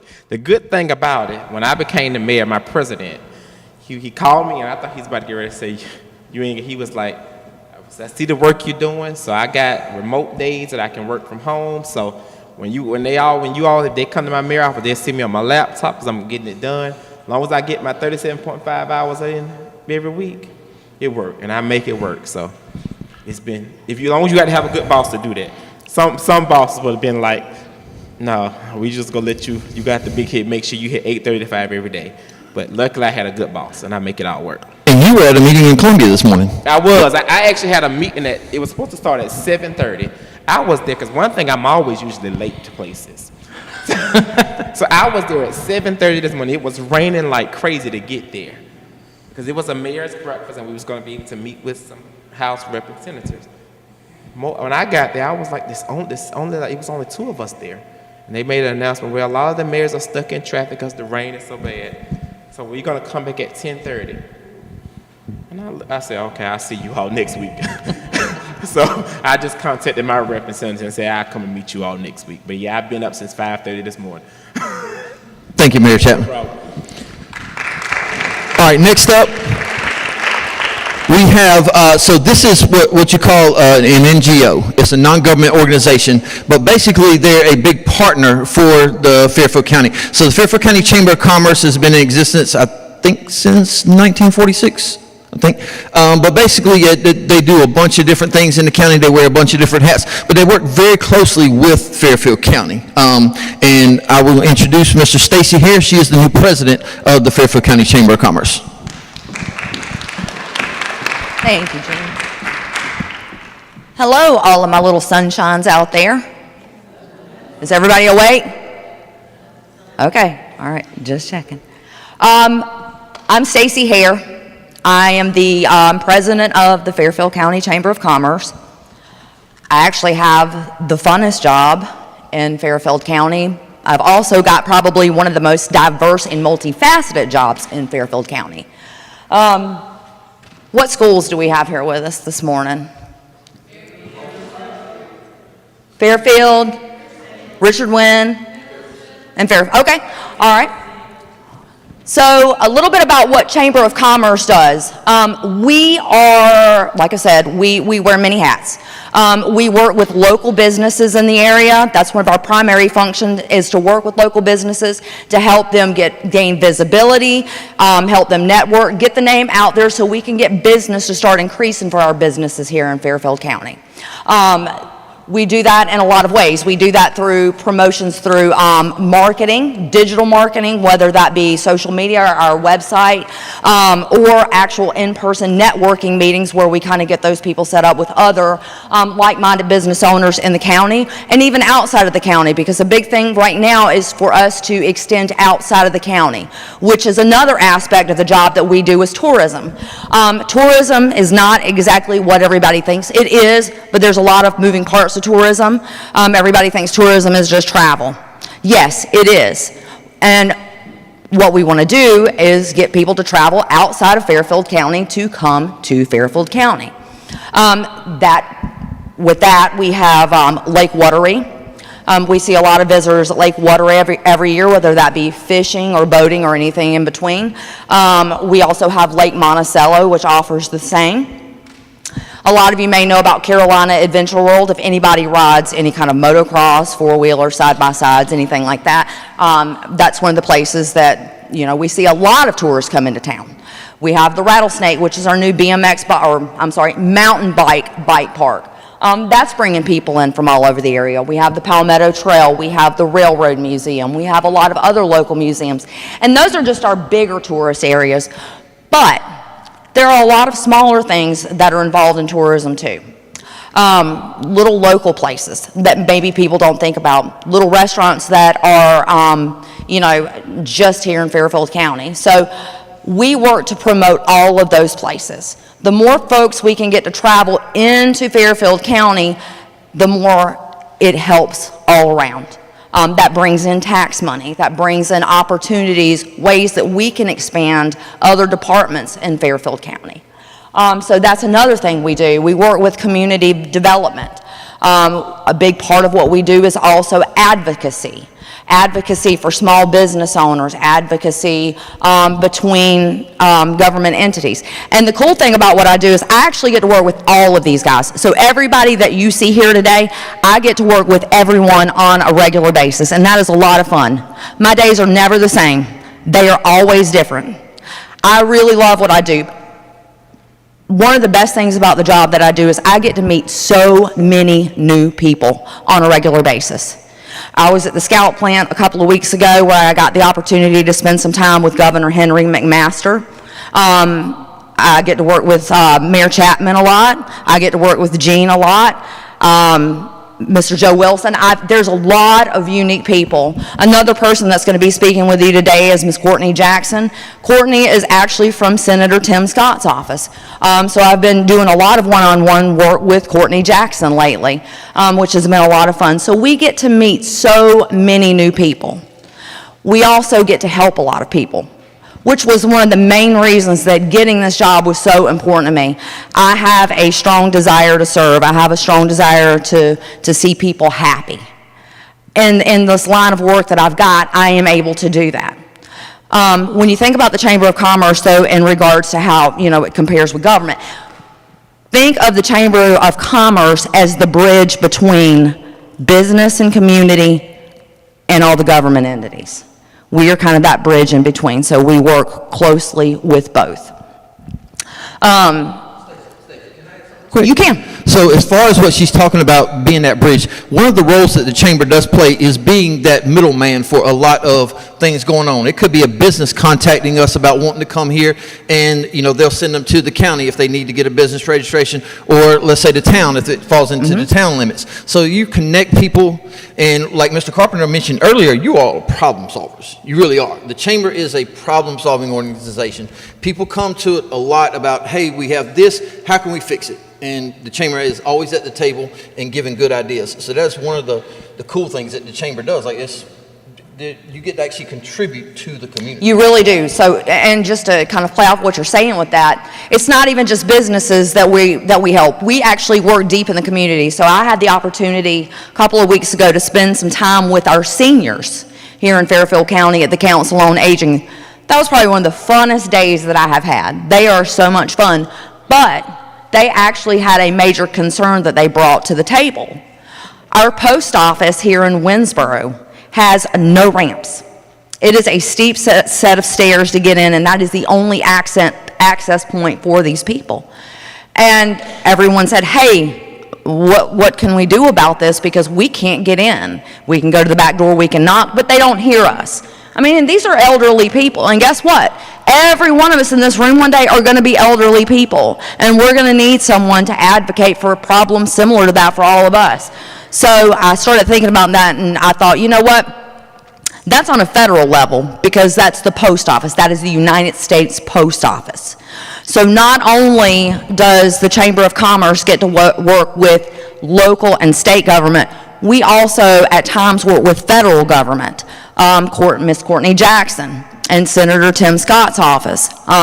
We are actually going to be working together to try to see if we can't get something changed here at our post office and get steps, or a ramp put in for these folks. So we do come to the table with a lot of critical thinking for problem solving. And that's a lot of fun, but it is very demanding sometimes, because you want to do the very best possible job you can for these people, because that's what your duty is. It's the same with business leaders. You want to be able to help facilitate those businesses to grow. On the fun side of things with the Chamber of Commerce, we get to plan a lot of really, really fun events. So over the weekend, did anybody participate or come out to the park for the South Carolina 250 Revolutionary War reenactment? So none of you got to see. Okay. So that was a lot of fun. We had Revolutionary War reenactors here from all over the country. They came out, they did living history, they did reenactments of the Fire of Joy with the muskets and the cannons. We got to be a part in planning that. So that was, there was a committee that was formed to arrange all of that, and we got to work firsthand with them to help them plan that. So that was a lot of fun, because that will never happen again. 250 is 250. That's the 250th birthday of the United States of America. You only get one of those. So we got to be part of history and being a part of that event. So that was a lot of fun.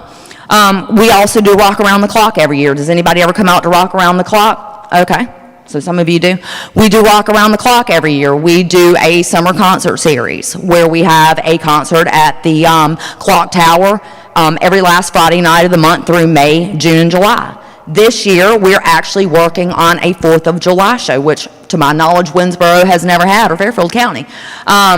We are working on something new and unique for the community for 4th of July, so we're really excited about that. So it is a lot of moving parts with what we do, but I will tell you, it is the most exciting job that I've ever had. It is the most rewarding job I've ever had.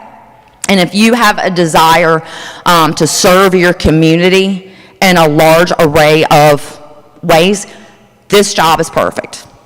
So I am the president, but there are 2 other positions within Chamber as well. I've got my executive assistant. She is amazing. She does everything. So we are all very, very hands-on. And then we have a director of tourism whose primary focus is on growing our tourism and, in Fairfield County. So there are several positions within the chamber. And that's just within our chamber here in Fairfield County. There are larger chambers that have several more positions. But the Chamber of Commerce is just magnificent. I really enjoy it. I came from a background in business development management. I worked with large-scale corporations like Daimler, Chrysler, and Nissan Corporation of America, doing TS certifications for their registrations every year. All of those big companies, they have to have audits every year to be able to continue to conduct business. They have to be compliant to be able to conduct business. So I did that for a lot of years before leaving that career field and moving into financial planning and wealth management. So my background came to this job pretty diverse. To do this job, I think there's a number of degrees that you could have. Some may not even require a degree. Some chambers may not even require a degree. The biggest thing with chamber is the leadership skills. I would say leadership, public speaking, and the desire to serve your community are probably the 3 biggest things. Oh, and critical thinking. You've got to be able to think outside of the box. Normal thinking does not cut it in this job. You have got to be creative. But those are the things that I think are key components to do the job that we do at the Chamber of Commerce. Just out of curiosity, can any of you name anything that you would like to see different in the community here? Anything at it? Yeah. Better education. Okay. Yep. That is a huge one. Is enhancing our education here in the state. I would encourage you to go ahead now and start taking a stand on that. None of you are too young to be heard. You are not too young to be listened to. Put your voice in and start advocating for things that are important, things that you want to see different, things that you want to happen. Start advocating for those things now. That is the big thing. You want to come into a job with life experience. You don't want just your book smarts. You don't want just your education from a school, a 4-year university. You need to start developing those life skills now. Start volunteering. Go out into your community like you want better education. Start looking for the fundamental ways that you can get involved in that. And see, that's perfect. See, you're already starting. Start now. Start making those changes now. Life skills are a big thing. Everyone has kind of mentioned the same thing. Learn to make eye contact. Learn to communicate, not just with a text message. I have a 17-year-old and I have a 26-year-old. And we made it a point every day with both of those kids. You are going to talk to one adult every day. You're going to shake the hands of an adult every day. You're going to make eye contact with an adult every single day. That is important. That is what jobs are looking for. That is what you going out to advocate. You have great social skills. Those social skills are going to get you a long way. Those leadership skills are going to get you a long way. But start now so that you're comfortable with it. If it's something that you do on a daily basis, it's second nature. It will come so easy for you. And then when you have those, then you can effectively advocate for things that you want done. Be a better person in your career field. Those things just go a very, very long way. Can I add something to what you're talking about? Yes. So as far as education goes, I will say this. I came from a little small community in Orangeburg County. We weren't renowned for our education. In every single education facility, you're going to have opportunities to learn. You're going to have great opportunities to learn. I find sometimes when I used to work at the high school, a lot of the students would actually avoid some of the teachers that were considered tough. Those that were considered, giving you a lot of work. They hold you to a high standard. Don't avoid those teachers. Don't. They're going to make you better. They're getting you ready. They're not doing it to try to, show you up or anything. They're literally trying to get you ready for the next level. If that next level is going into the workforce, great. If that next level is going to college, great. But they're trying to challenge you on a daily basis. Don't run from those challenges. Take the toughest teachers. You can maximize your education no matter where you are, because we have some outstanding teachers in Fairfield County. That's right. The constructive criticism, don't take it as criticism. Take it as what it is, constructive criticism, ways that you can improve. We can all improve. We should all strive to improve on a daily basis, even those in our careers now. We are constantly looking for ways to improve, whether it be as a person, growing as a person, or continuing our education. That's another thing. Most of us have licenses that require us to continue education all the time, to be able to hold professional designations that we have. So all of those things are important. Keep growing as a person, but it starts now while you're in your youth. It starts now. Start developing those habits. Start developing those skills. Understand that constructive criticism just makes you a better person. And be able to take that. Because when you get out into the real world, if you aren't developing these fundamentals now, the world is a tough place. Career fields are a tough place. It's competitive markets. It can be very difficult, and if you don't prepare now, it will chew you up and spit you out. So start developing all of those now. Does anyone else have any questions?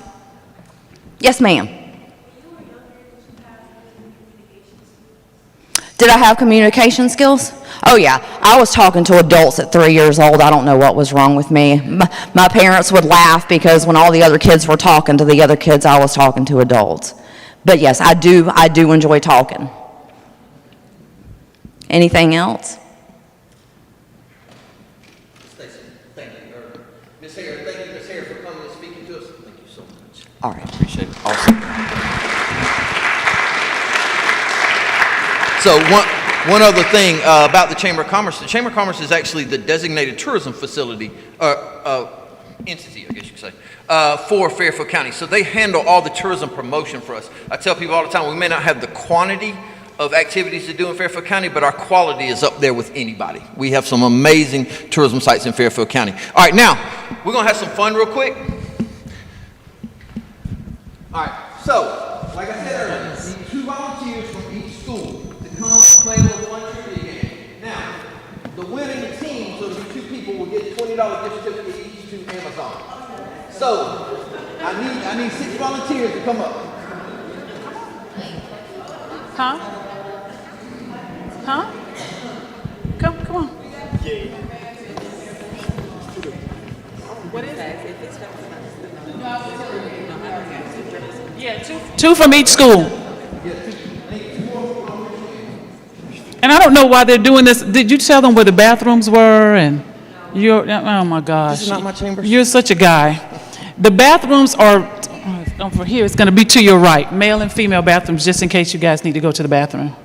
And if you want to stand up, it was kind of cold in here. Is everybody okay temperature-wise? Because it was really cold. I had to bump it up just a little bit. But feel free to stand up and kind of shake it off if you want to. I know you guys have been sitting for a while. basically, we're going to have a little trivia contest real quick. If y'all will slide over just a little bit. Now, don't be scared. Come over just a little bit right there. All right. Now, what we're going to do is we're going to ask you a few questions. We do have a tiebreaker question at the end if the one group doesn't win, but we're going to get it started right now, okay? And what you do is just write your answer on the board and then show it when we ask to be shown. First question. How many citizens live in Fairfield County? And you got multiple choice. Y'all can see the... You got 10 seconds.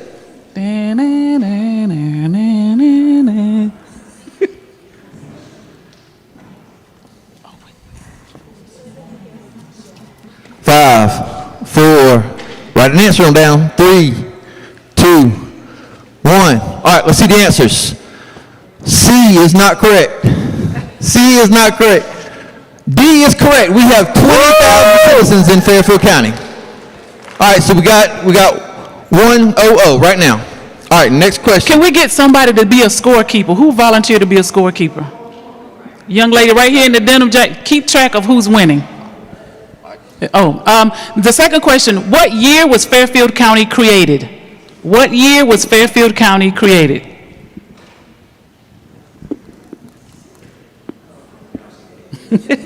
I know, right? Are we ready? No, we're not ready. You got 5 seconds. 5 seconds. 5, 4, 3, 2, 1. All right, let's see your boards. We have B is correct. C and D is correct. Good job. By the way, anywhere you see our logo, it has the year It has on the the year logo. on it. Yeah. Next question. How many I said this earlier, by the way. How many Fairfield County Council members are there?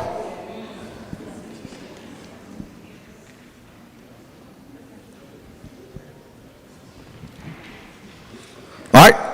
Everybody got an answer? All right, let me see your boards. It's correct. C is correct. C is C correct. What'd y'all get? D. D. You got B. Oh, I said it earlier. All right, next question.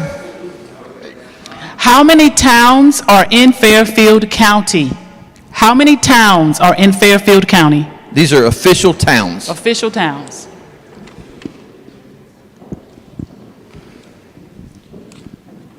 All right, 5, 4, 3, 2, 1. All right, let's see your boards. B. B is correct. What'd y'all get? Wait. What'd y'all get? What'd y'all get? B. B? Nice. What's our score? Who's keeping the score? What's the score? The first and the second group, the third group, they both had B's.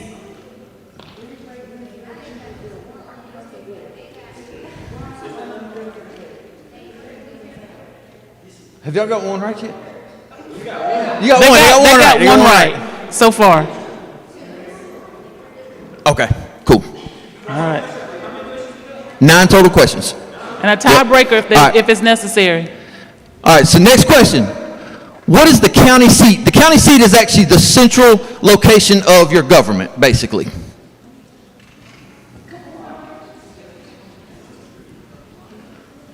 Five, 4, 3, 2, 1. All right, let's see your boards. We got a C, C. we got a C, and C. we got a C. C. Everybody got it right. Everybody got it right. Oh. Woo! Next question. What is the tallest building in Fairfield County? You don't get a multiple choice for this. And no multiple choice. What is the tallest building? It's quite obvious, to be honest with you. But Yeah. Anything close. All right, 5, 4, 3, 2, 1. All right, let's see them. Town clock. Town clock. Town Mill? clock. That's wrong. What is that? Oh, Yeah. yeah. It's the town It's the clock. town clock. So the first two got it right. All right. How many lakes are in Fairfield County?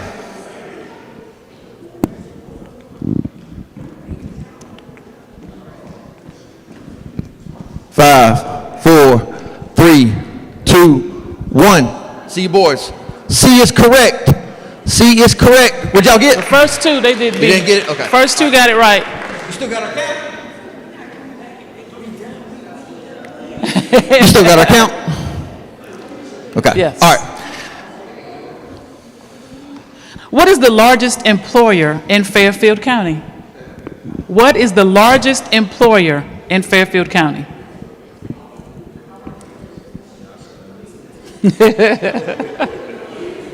All right, here we go. 5, 4, 3, 2, 1. Let's see your boards. B is correct. B. What you got?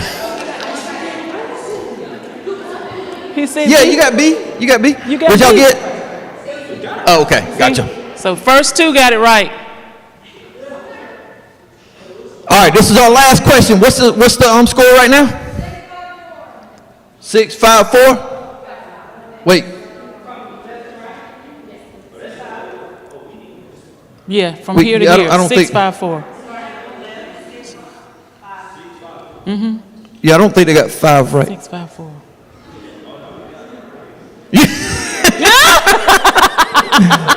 Were you keeping it? Excuse me. Were you keeping it? He said, come on now. Number 9. What's the? I gave it to them, so I wasn't keeping score. I don't know. All right, we're gonna go with 6, 5, 4. Yeah. All right, last question. What tourism amenity draws the most number of tourists in the county?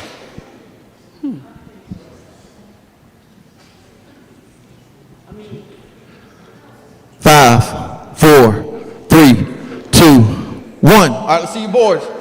The correct answer is C. B and B. Did they get it right? Yep. Down at the end? No, they didn't. Those No, it's last B. two didn't? So, It looks like they won. Richard Williams got the most correct answers right. Woo! Got it. Congratulations. You can just leave it. You can And just y'all leave can it. set the board. Thank y'all so much for Thank participating. you. Y'all did great. Thank you. All right, we have one more speaker. Oh, for the record, for the tiebreaker question, I was going to say, how many volunteers does Fairfield County have? Fairfield County has 277 volunteers that help us across multiple different departments. That's fire service, that's animal control, that's parks and recreation, planning commissions, different things like that. We have 277 citizens that work with us on a daily basis to make this county run. So they're a valuable asset. All right, now our last actual speaker, and then we'll get into the county council mock meeting, is from the office of U.S. Senator Tim Scott, the regional director, Ms. Courtney Jackson.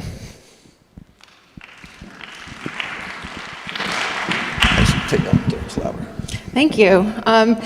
It's good to be with you all this morning. Nice rainy day, which we've needed for our farmers specifically. Just wanted to give you kind of a brief overview of the way our office is structured and then talk to you a little bit about my specific role within the office. So I think a lot of people understand that, you know, you've got United States senators. We've got, every state has 2. Who knew that? Great. So does anybody know the name of our 2 senators here? Yep. Absolutely right. Do you know how many members of Congress we've got in our state? Anyone?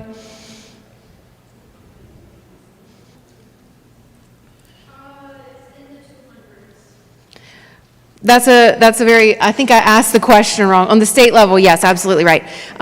In the United States House, does anybody know how many we have? Total, but how many from South Carolina? How many congressional districts do we have in the state? Does anyone know? Yes, correct. So we have a total of 9 members of Congress representing our state, 2 senators and 7 members of Congress.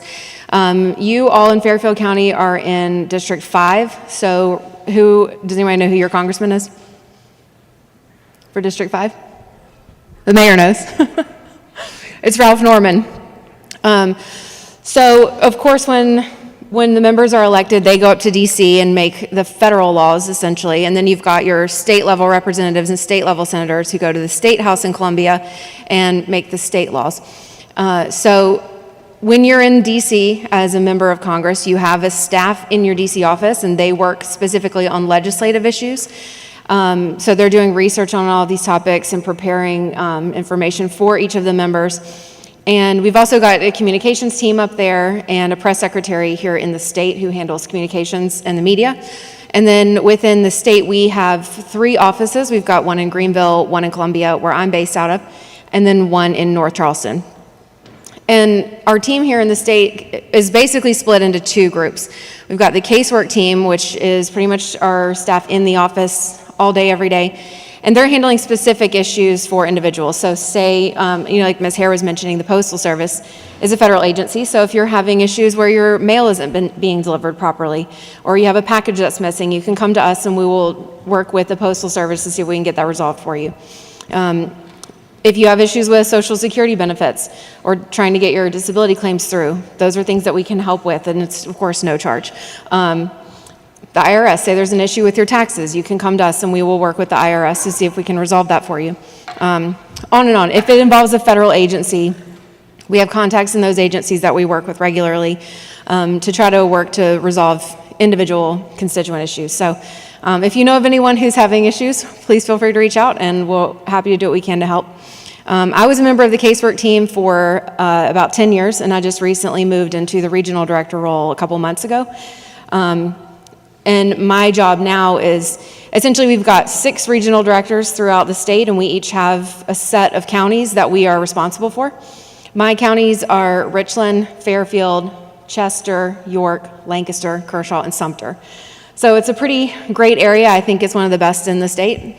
But my job is essentially knowing, I kind of play the senator's eyes and ears. So my job is to be out in the state, in my region, going to events like this and just learning about what's going on in the counties, positive, negative, what are things that are issues that come up that maybe we can find a federal solution for. Things that are, that we're hearing. So I go around and I'll meet with, for example, Jean, just to hear what's going on in Fairfield. I have met with Vic Carpenter to hear some of the issues going on here in the county. I've met with economic development, Ms. Hare at the chamber. So I'm doing that kind of in all of my counties. Mayor, I need to hit you up at some point. But my job is to essentially build relationships with people so that I'm aware and can report back to Senator Scott what's going on in these counties, what are issues that are pain points essentially, and so it's been really interesting and it's fun to learn a lot about the county because within my region I have Fort Jackson, so I've got to build relationships with leadership at Fort Jackson.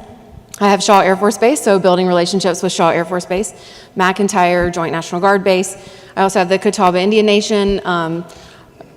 We've got BC Summer, and there's just all sorts of different things going on. Rock Hill is in my district, so there's a lot of growth that's happening there.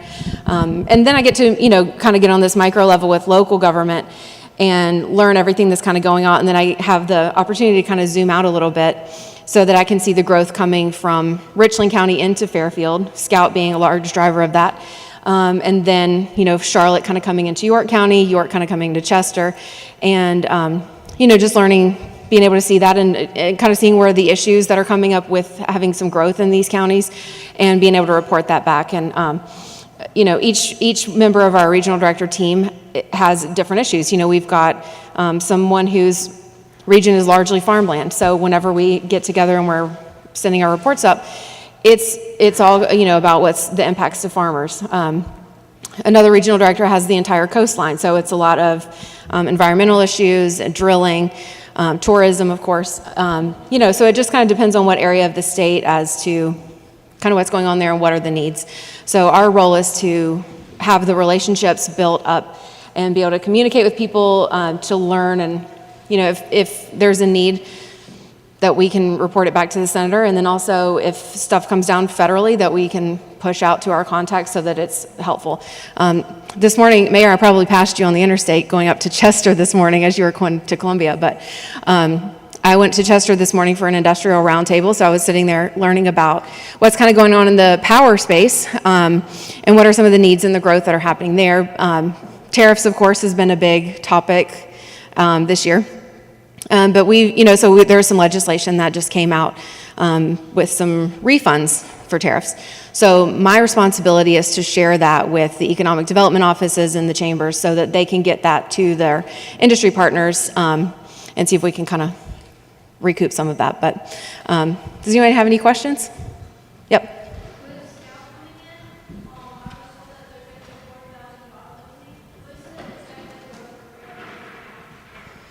So from what I understand right now, Fairfield has got the first housing development in about 20 years that's going on.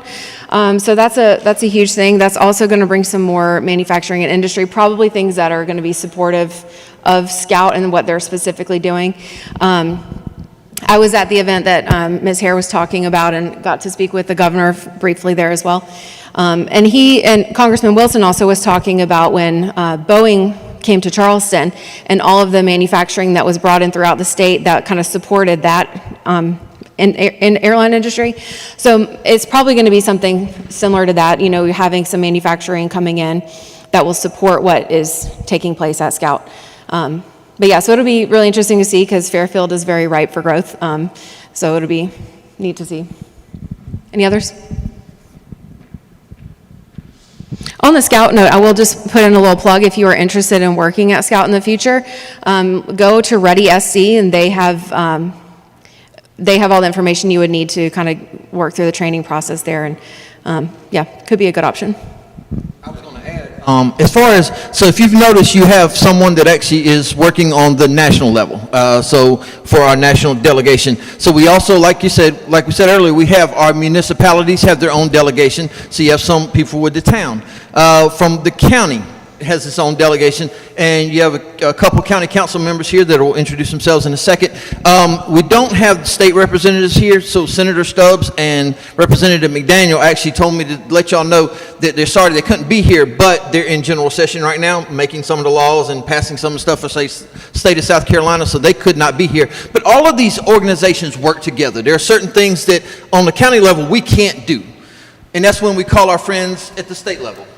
If they can't do it, call our friends at the national level. There are some things that we need Town of Winsboro's help with, Town of Ridgeway. So it really is, when you're working in government, it is, and it's not always easy, but like I said, you have to work together, you have to be able to get along, and you have to compromise sometimes, and it can be a very taxing job. It can be very stressful because you literally are serving 20,000 people, but it's also a very rewarding job. It really is. I love waking up every single day. Like, I get to work with amazing people. I get to do a lot of cool stuff, and it is absolutely awesome.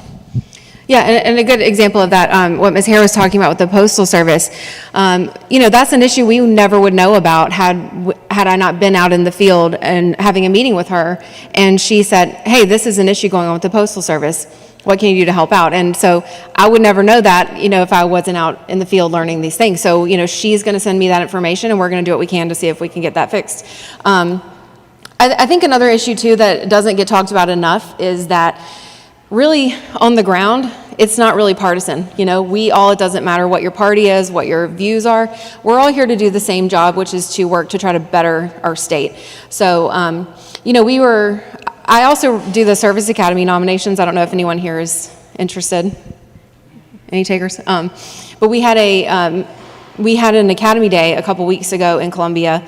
It was hosted by Senator Graham, our office, Senator Scott, and then we also had Congressman Clyburn's office there, as well as I think Congressman Wilson and Congressman Fry's office. So, you know, our congressional delegation is largely Republican. I think Congressman Clyburn is the only Democrat on the delegation, but, you know, his office is there. We work really well with them all the time, and at the end of the event, people were kind of asking questions, and Congressman Clyburn's Academy coordinator stood up at the end, and he just said, like, we are not enemies here. You know, we work well together.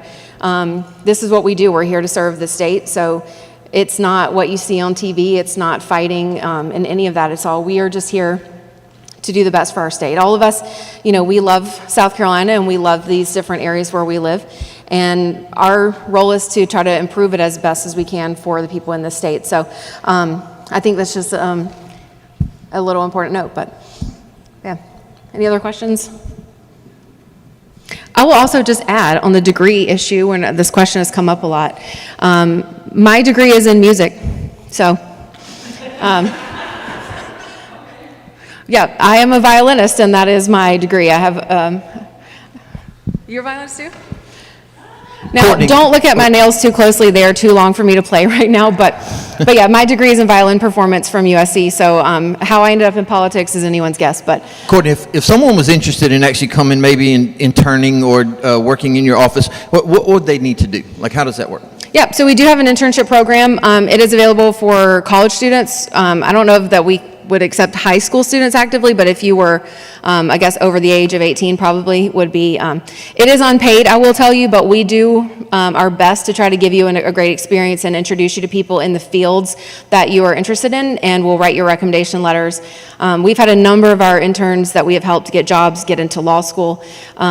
Many of them have gone to work for the congressional offices in other areas of the state and have gone on to do government affairs and lobbying, or they've gone up to DC and worked on the legislative side.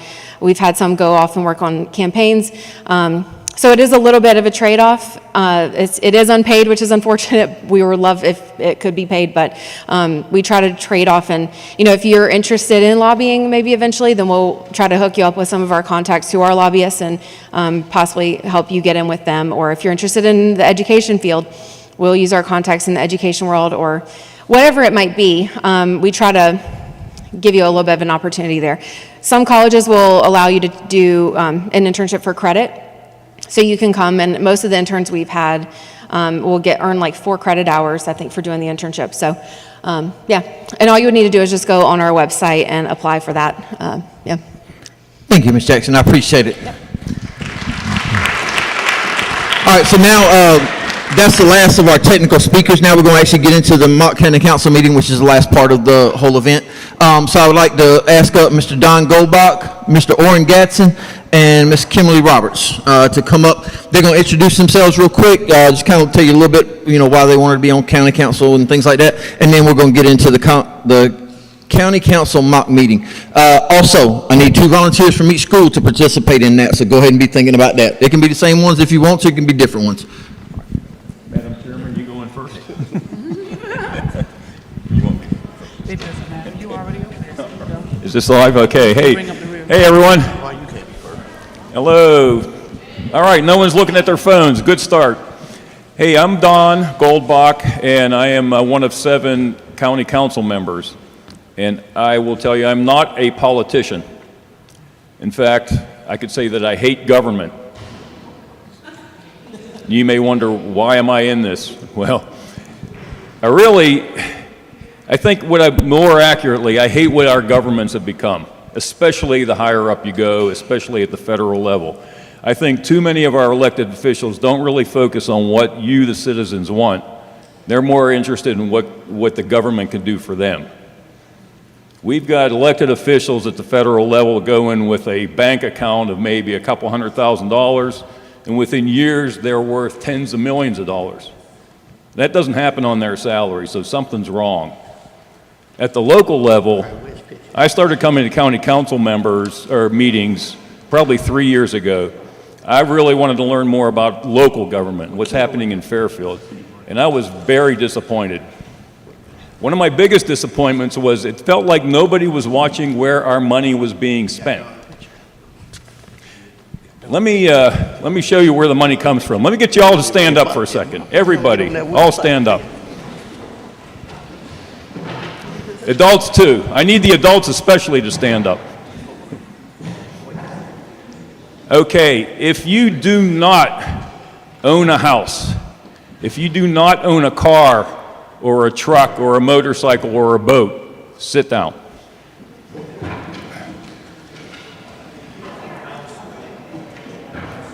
All right, so for those of you who either own a house or own a car or own a truck or own a boat, you get a tax bill every year, right?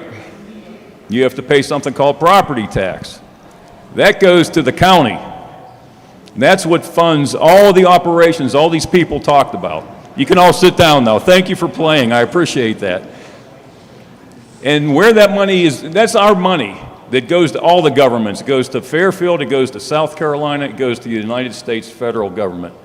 If you have a job, that is, you pay income taxes that go to the state and to the federal government. And how that money is spent, we should all care about. And what I saw back in December of 2023, when our administrator at the time announced that we, the county, owed the IRS $1.4 million because we didn't submit our tax forms on time for like 5 years. That's when I decided to run for council, because I felt like nobody was watching where the money was being spent. So every month, I get the budget report for every dollar that's spent in this county that the taxpayers pay. I go through it. We have other council members do the same thing. We meet with our administrator, and we make sure we know where that money's being spent. So that, in a nutshell, is why I ran for this. And what Mayor Chapman said, a lot of what he said, I experienced during my campaign. He was absolutely right. It's hard work. You knock on doors, you talk to people, and we are here to serve. I will tell you, this next gentleman and I and the other gentleman, Mr. Carl Bell, who were elected in 2024, we're about serving you, the citizens. So that's me in a nutshell. I'll turn it over now. Thank you. Thank you all for being here. Good morning, everybody. I'm Orrin Gatson. I am the District 6 representative. Who all know what county council members do? Can you raise your hand if you know what council members do? Nobody know what we do, huh? Okay. Well, we make decisions for your family and you about what goes on in the county. And I think that's a great, how I put it, I think it's important that we do what's right for you and all the citizens of Fairfield County. My background is I went to Fairfield Central. I'm the first class of Fairfield Central in 1987. So I was before all y'all. So then I went to college a little bit. And then I become a police officer. I was a police officer for 31 years. And then I retired and I say, okay, I'm done working, I'm done everything. And then a judge came to my house and said, man, what you gonna do with your life? I said, man, I'm not gonna do anything but rest. And I done worked 31 years, I think it's time to go home.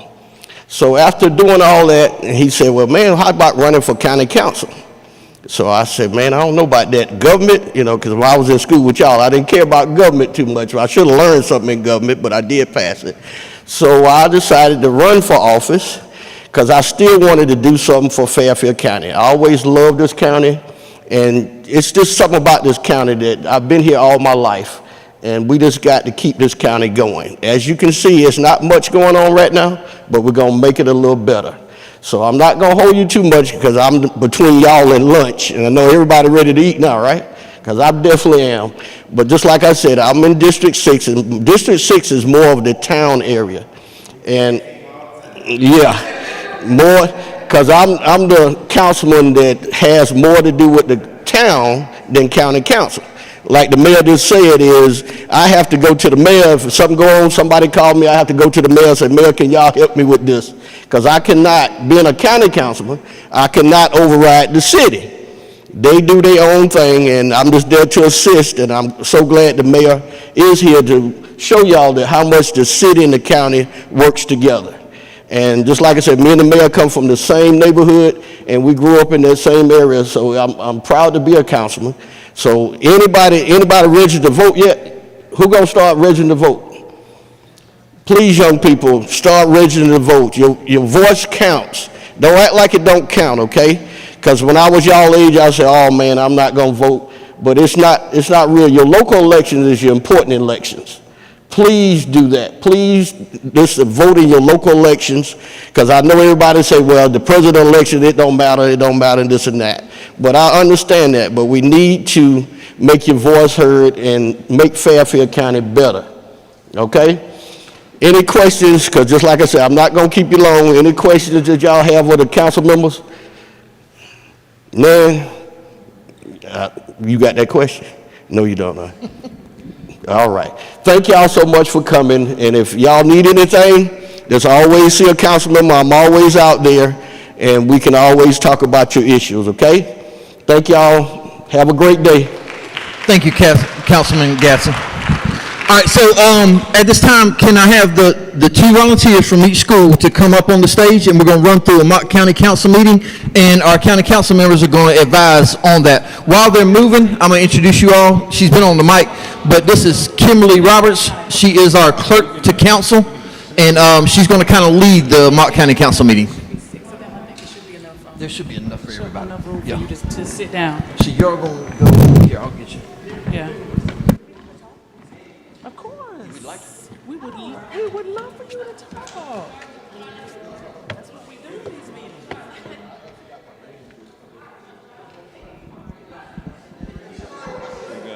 meetings. Okay, you ladies can come over here. Can sit here, and then Mr. Gobot, yeah, you can sit here.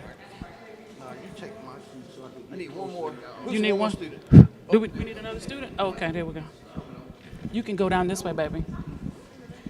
Is this mic on? Okay.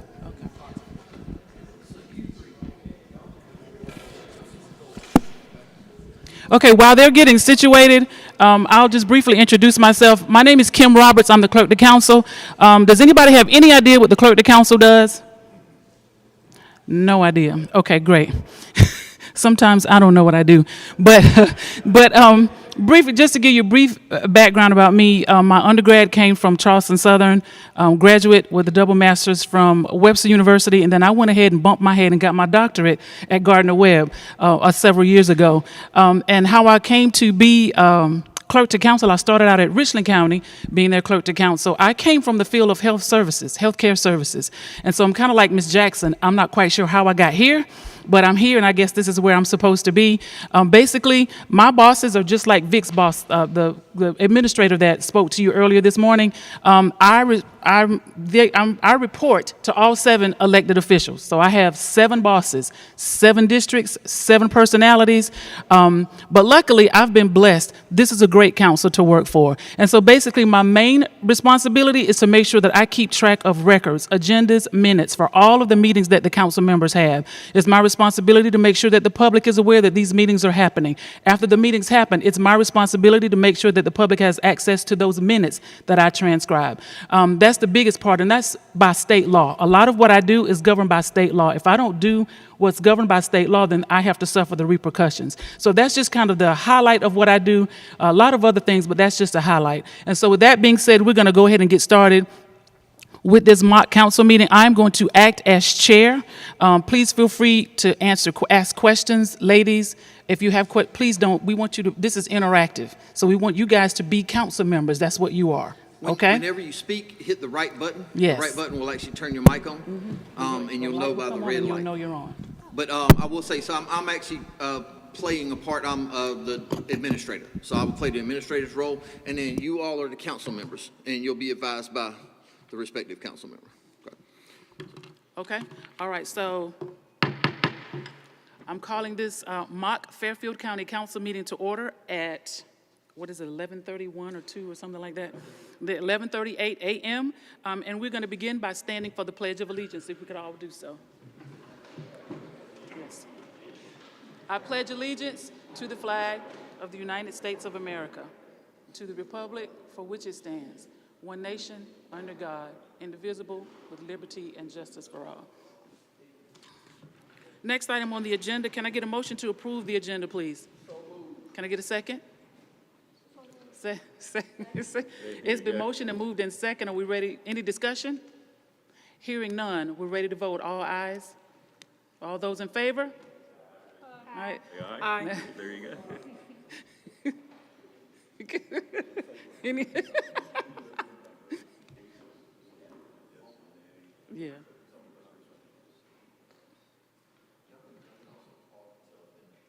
Right. Yeah, you can let them. Yeah. As they were whispering up here, but when council is voting, sometimes they will raise their hand in approval or disapproval, and then sometimes they'll just say it. And if they don't press this so that I can hear them, I don't know if they pay attention, but I'm constantly looking at you guys when you're voting because sometimes you don't press this button, so it doesn't pick up on the mic, and I can't transcribe who voted and who didn't vote. So, yeah, go ahead. Thank you, Madam Chairman. I would just like everyone know that this whole process that we follow is something called Robert's Rules. It's I think a general that was, some General Robert from way back in the day. He went to meetings and he saw no structure for how meetings were conducted. So he actually put together this thing called Robert's Rules, and that's what we follow. When you hear making a motion, making a second, that's what it's all about. Thank you, Mr. Gobot. That motion carried, by the way, to approve the agenda. The motion carried. The next item on the agenda is public presentations, Gateway Signage Project. Mr. Stevens.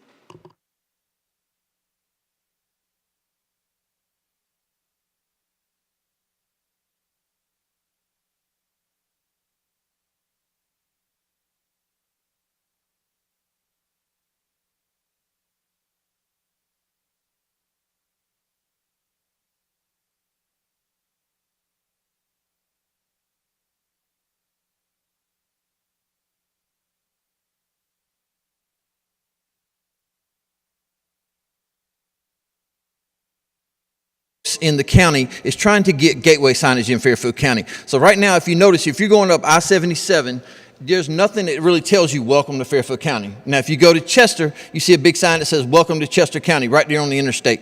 We don't have any of those in Fairfield County right now. So we've worked with a company called Sky Design that has come up with a, it's all the way towards the, hold on.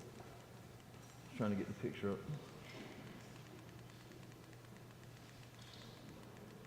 Make sure everybody can see it. All right.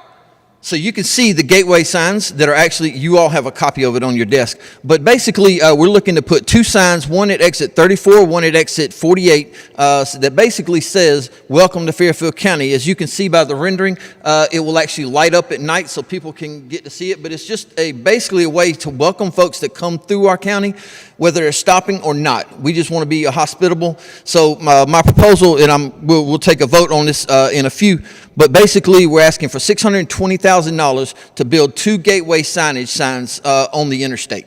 So thank you all for your time, and we'll actually vote on it here in a few. Do we have any questions from council? So where are we going to get all that money? So basically, we have what's called a local A&H tax. So it's a local accommodations and hospitality tax. Basically, these funds are a tax that are put, it's a 3% tax that goes across the board in the county. Now, you also, you have a town of Ridgeway actually has their own, where they draw, I think it's either 1.5% or 2%, and we draw the other 1.5% or 1% from what that is. But basically, those funds are to go back into tourism in Fairfield County, whether it is to build infrastructure to promote it, whether it's doing signs, whether it's doing directional signage. It could be putting on events. It could be anything that draws citizens to Fairfield County for tourism purposes.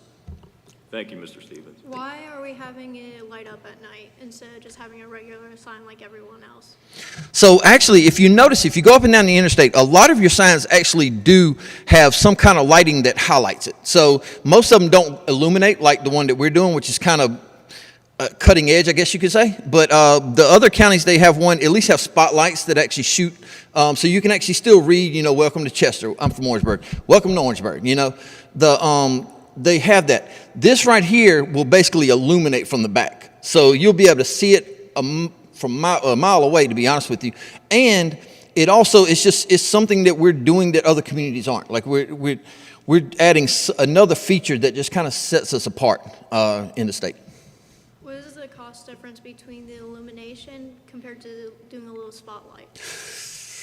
So basically, when it will be actually created, I don't actually have that specific breakout, but when it's created, it'll initially just be put up as a sign. The cost for $620,000 is to basically have it set up as a sign plus the electricity inside that's already hooked up. Now, there will be an additional cost that eventually will get covered, that we have to run electricity to that spot, all right, which is something our project manager for the county is actually working on right now.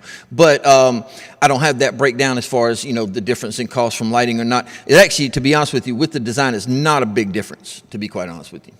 I have a question. why would you put like this money towards this instead of putting it back into into the community, like trying to reopen that Walmart for Scout Motors? Because you know a lot of people are gonna come to Winsboro because Scout Motors is coming up. Why not reopen a Walmart?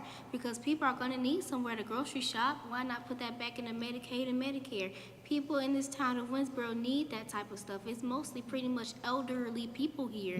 And why not like put it towards rebuilding all these broken down homes that you see everywhere? That is very well said. And honestly, you're absolutely right. But the only thing about it is local accommodations and hospitality taxes can't go towards that. It can't go towards those programs. As first of all, let's say the Walmart, we couldn't actually bring a Walmart here. Walmart would have to decide they want to come back to this community. But like I said, the funds from local accommodations and hospitality, they can't be used for those types of things. They really have to be used for, beautifying the county, putting up signage, putting on different events that will draw tourists in. It basically enhances the tourist experience when they come to Fairfield County. These funds can't be used on technically our county infrastructure and things like that. Well, we definitely need to make that a change because nowadays we don't have it like we used to. I mean, everybody's taking away Medicaid, Medicare, people stuff that we actually need instead of putting it the stuff that's basically useless. I agree with you. I agree. And now, this is not us that actually makes that decision, the state of South Carolina. So basically, the state has told us these are what you can, if you draw this penny, it's not a penny sales tax, but if you draw this tax, you can only use it on these tourism-related endeavors. But as far as what you're talking about, I will say this. I've been in the county for 15 years, and for a long time, it felt like we were on a plateau. And we didn't know if we were either going to drop off the edge or if we were going to shoot for the stars. And I will say this, in the last year, I have seen so much collaboration between the town of Winsboro, Fairfield County, our administration. Everybody is actually working to address a lot of the issues that you were actually talking about. And I'll address that actually a little bit later when I talk about strategic plan. But we are actually addressing those. It takes time. It does take time. But all of the concerns that you just laid out are something that's being addressed by our community, whether it's your municipalities or with the county. Mr. Stevens, I'm trying to go with what she's understanding is it taking any of the county taxpayers' money to put the sign up? It actually is not. So basically pretty much any county you go to, you're going to pay accommodations or hospitality tax. Anywhere you go where you stay in a hotel, anywhere you go where you stay, eat at a restaurant that has prepared food. So that's where these funds come from. That's the only place they can actually be taken from.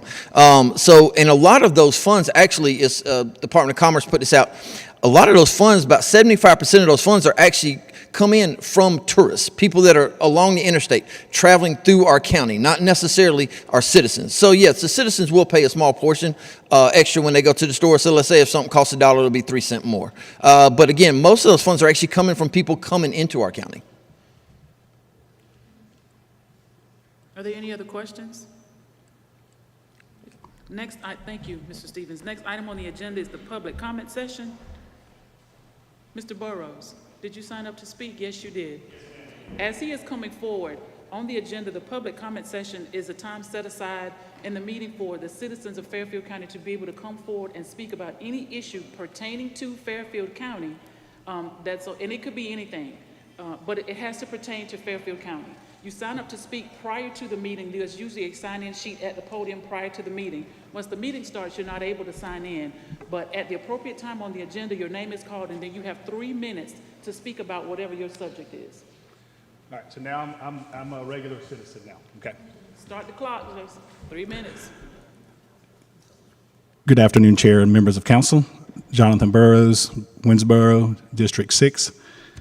I'd like to speak tonight on the ordinance you have here, Ordinance XYZ, to establish the rule that students in every elementary, middle, and high school in Fairfield County must wear a specified uniform to school each day.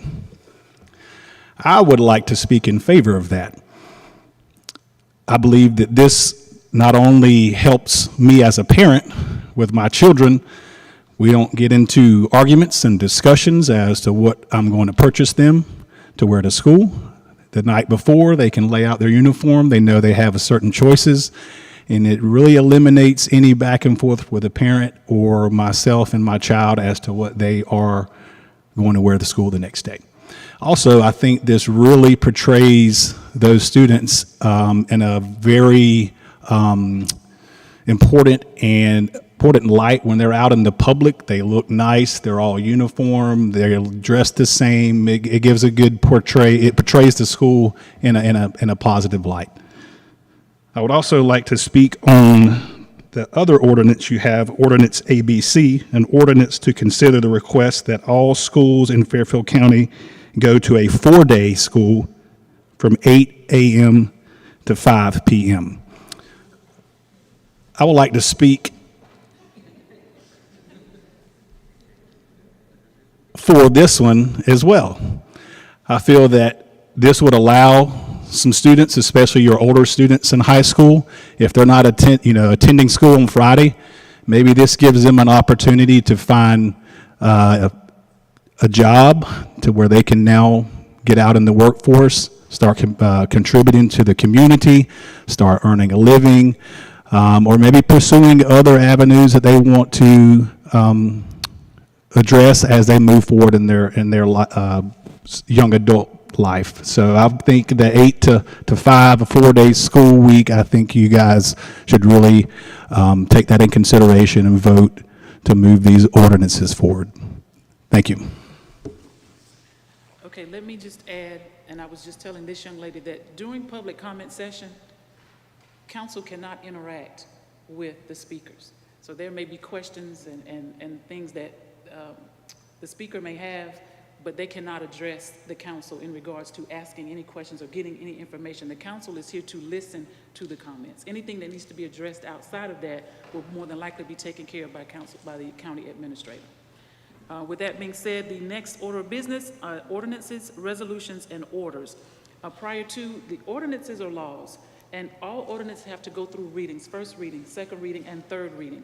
The first reading, basically council just votes. They cannot comment at all. They will either vote it up or they will vote it down. When it gets to the second and third reading is when council has the opportunity to ask questions, give comments, and that type thing, which moves us to the third and final reading. When they vote on that, they vote it up or they vote it down. If it's voted up and it's approved, then it actually becomes a law for the county. So with that being said, 6A, third reading, ordinance number XYZ, an ordinance to establish the rule that all students in every elementary, middle, and high school in Fairfield County must wear a specified uniform to school on a daily basis. Can I get a motion? No, see, they might not like that, so they might not want a second. And if the motion does not get a second, it dies. It does not go any further if it does not get a second. So when they second it, they're seconding it for approval. And then we're going to open the floor for discussion. Do we have any discussion? Anybody? I'm actually against this.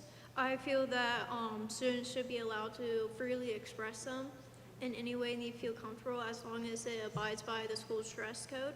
While I do emphasize the importance of looking proper and being well put together, I believe the development of a kid is very important, and the way they look plays a big part in that. And we should very much allow kids to explore who they are through their clothing and what they want to wear.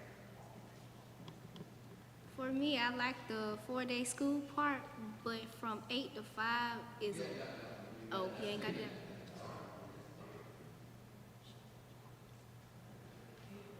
Anybody else have any comments? No? Are we ready to vote? All those in favor? Right. Yeah, you do not have to vote for something if you don't agree with it. You don't have to. If we're ready to vote, all ayes. Can we get all those that are in favor? Show of hands. In favor? Ooh. Nobody's in favor, so then that means that ordinance does not pass. So you guys don't have to wear uniforms to school. Yay? Wonderful. 6B, second reading ordinance number ABC, an ordinance to consider the request that all schools in Fairfield County go to a 4-day, 8 to 5 p.m. schedule. Can I get a motion? You motion? I got a second. Oh, any discussion? I don't think that we should go to school 4 days a week from 8 to 5 because I feel like that takes up most of the day. And then like during the winter time, around 5 o'clock, it usually be dark. So like we'll be going home when it's dark. So we have no daytime or nothing to do. I personally feel a 4-day school week would actually be more beneficial because it allows us more days off to recuperate and rest.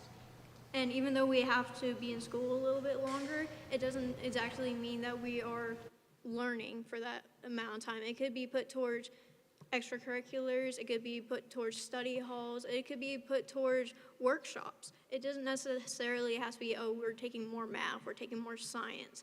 It could be other things that we put it towards. We could be, for example, taking welding classes to help us advance our career. It doesn't necessarily mean that we're focusing on academics. It could be anything other than academics. It could be adding on to our skills. I feel like there's a lot of potential in this as students, so we get more time with our teachers as well. Any other questions or comments?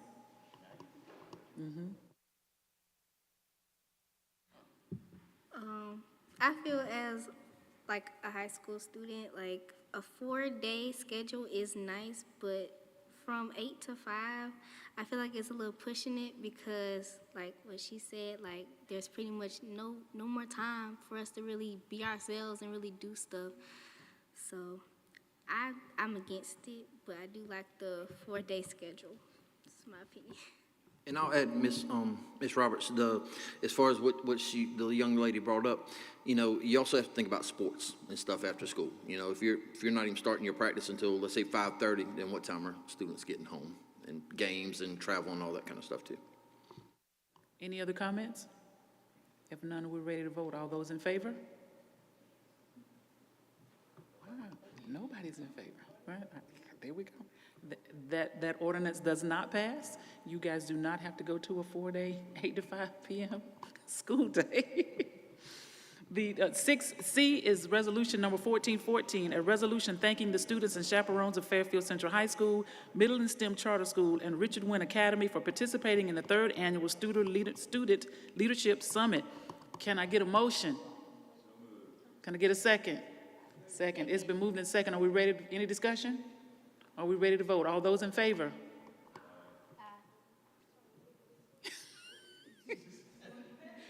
Thanking you for being here.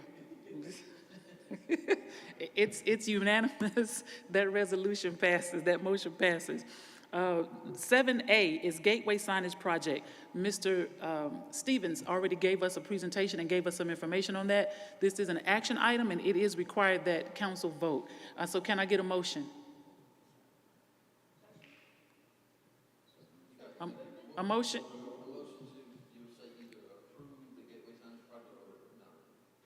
Can I get a motion for approval? Let's just put it like that. Approve. Okay, can I get a second? You got a second. Any discussion? Hearing none. All those in favor? Okay, that motion carries. 8A, County Administrator's Report, the strategic plan. Make it brief, Mr. Stevens. I am.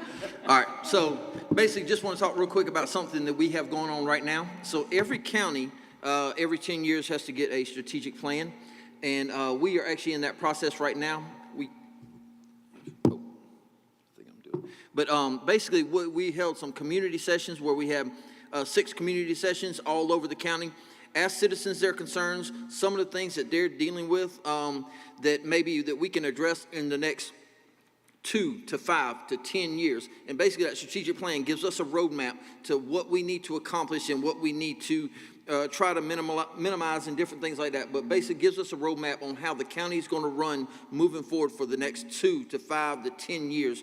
So that draft was actually submitted to County Council this past Monday, and they will actually vote on it. Do you remember when, Ms. Roberts? When they'll actually vote on it? I think it's the next meeting. Is it the next meeting? Yeah, I think at the next meeting, they will actually vote to adopt it or not to adopt it.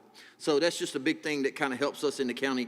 Instead of, a lot of people say that you don't know what direction we're going in and stuff like that. This gives us a direction on where we need to go as far as the county goes. Thank you, Mr. Stevens. Do we have any questions for Mr. Stevens regarding the strategic plan? And we'll move on. The next item on the agenda is the Clerk to Council's report. That would typically be me. And basically, I'm just saying thank you to all of you, staff, the students. Thank you all so much for being here. Your input we're hoping that you learned something today. If you have any questions after the fact, please don't hesitate to let us know. And just a disclaimer, council meets on the second and fourth Mondays of every month at 6 o'clock. Right here, we start at 6 o'clock sharp. Anytime you guys are interested in coming, I know it might not sound like it's fabulous, but there are important decisions made at those meetings every time we have a meeting. And so if you are, I won't say if you're bored, but if you're interested, we would love to have you come sign up to speak. Like this young lady had some opinions about something that was on the agenda. You are more than welcome to come sign up to speak and let your voice be heard. So thank you all for coming. The next on the agenda is the county council time. County council time is totally designated, just like public comment session is dedicated to the public and the citizens to speak. County council time is designated to the council to have a word about anything. They can address something that someone said at the podium earlier if they'd like to. They make announcements, they give opinions, this is their time to speak about whatever it is that they want to talk about. So county council time, do you guys have anything you want to speak about?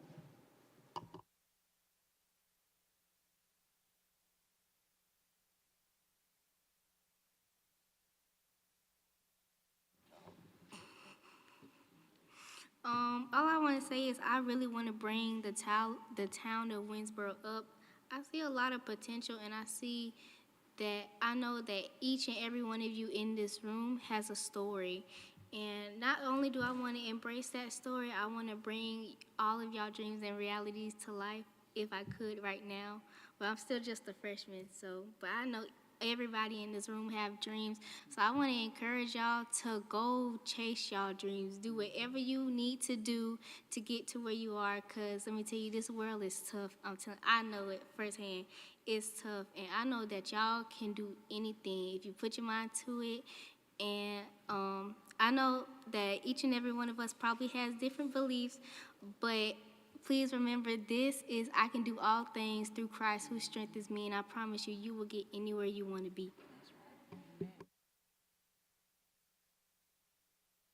Anybody else? I just You say, well concur? said by our District 7 young councilwoman. Very good.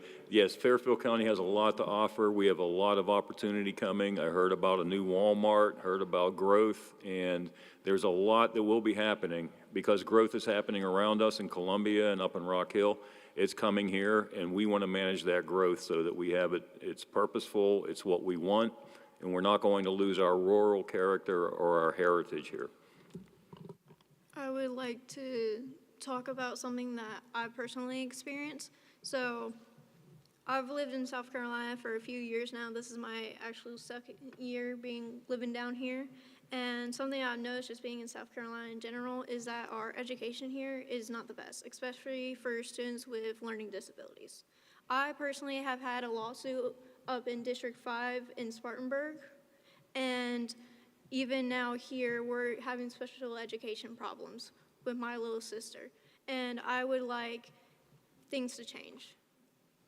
I personally believe every student should have the right to a quality education, and that shouldn't be limited to how much money you have or who actually cares, because my parents should not have to fork up $30,000 a year just to send me to a private school because a school couldn't do their job, and it's not fair to students.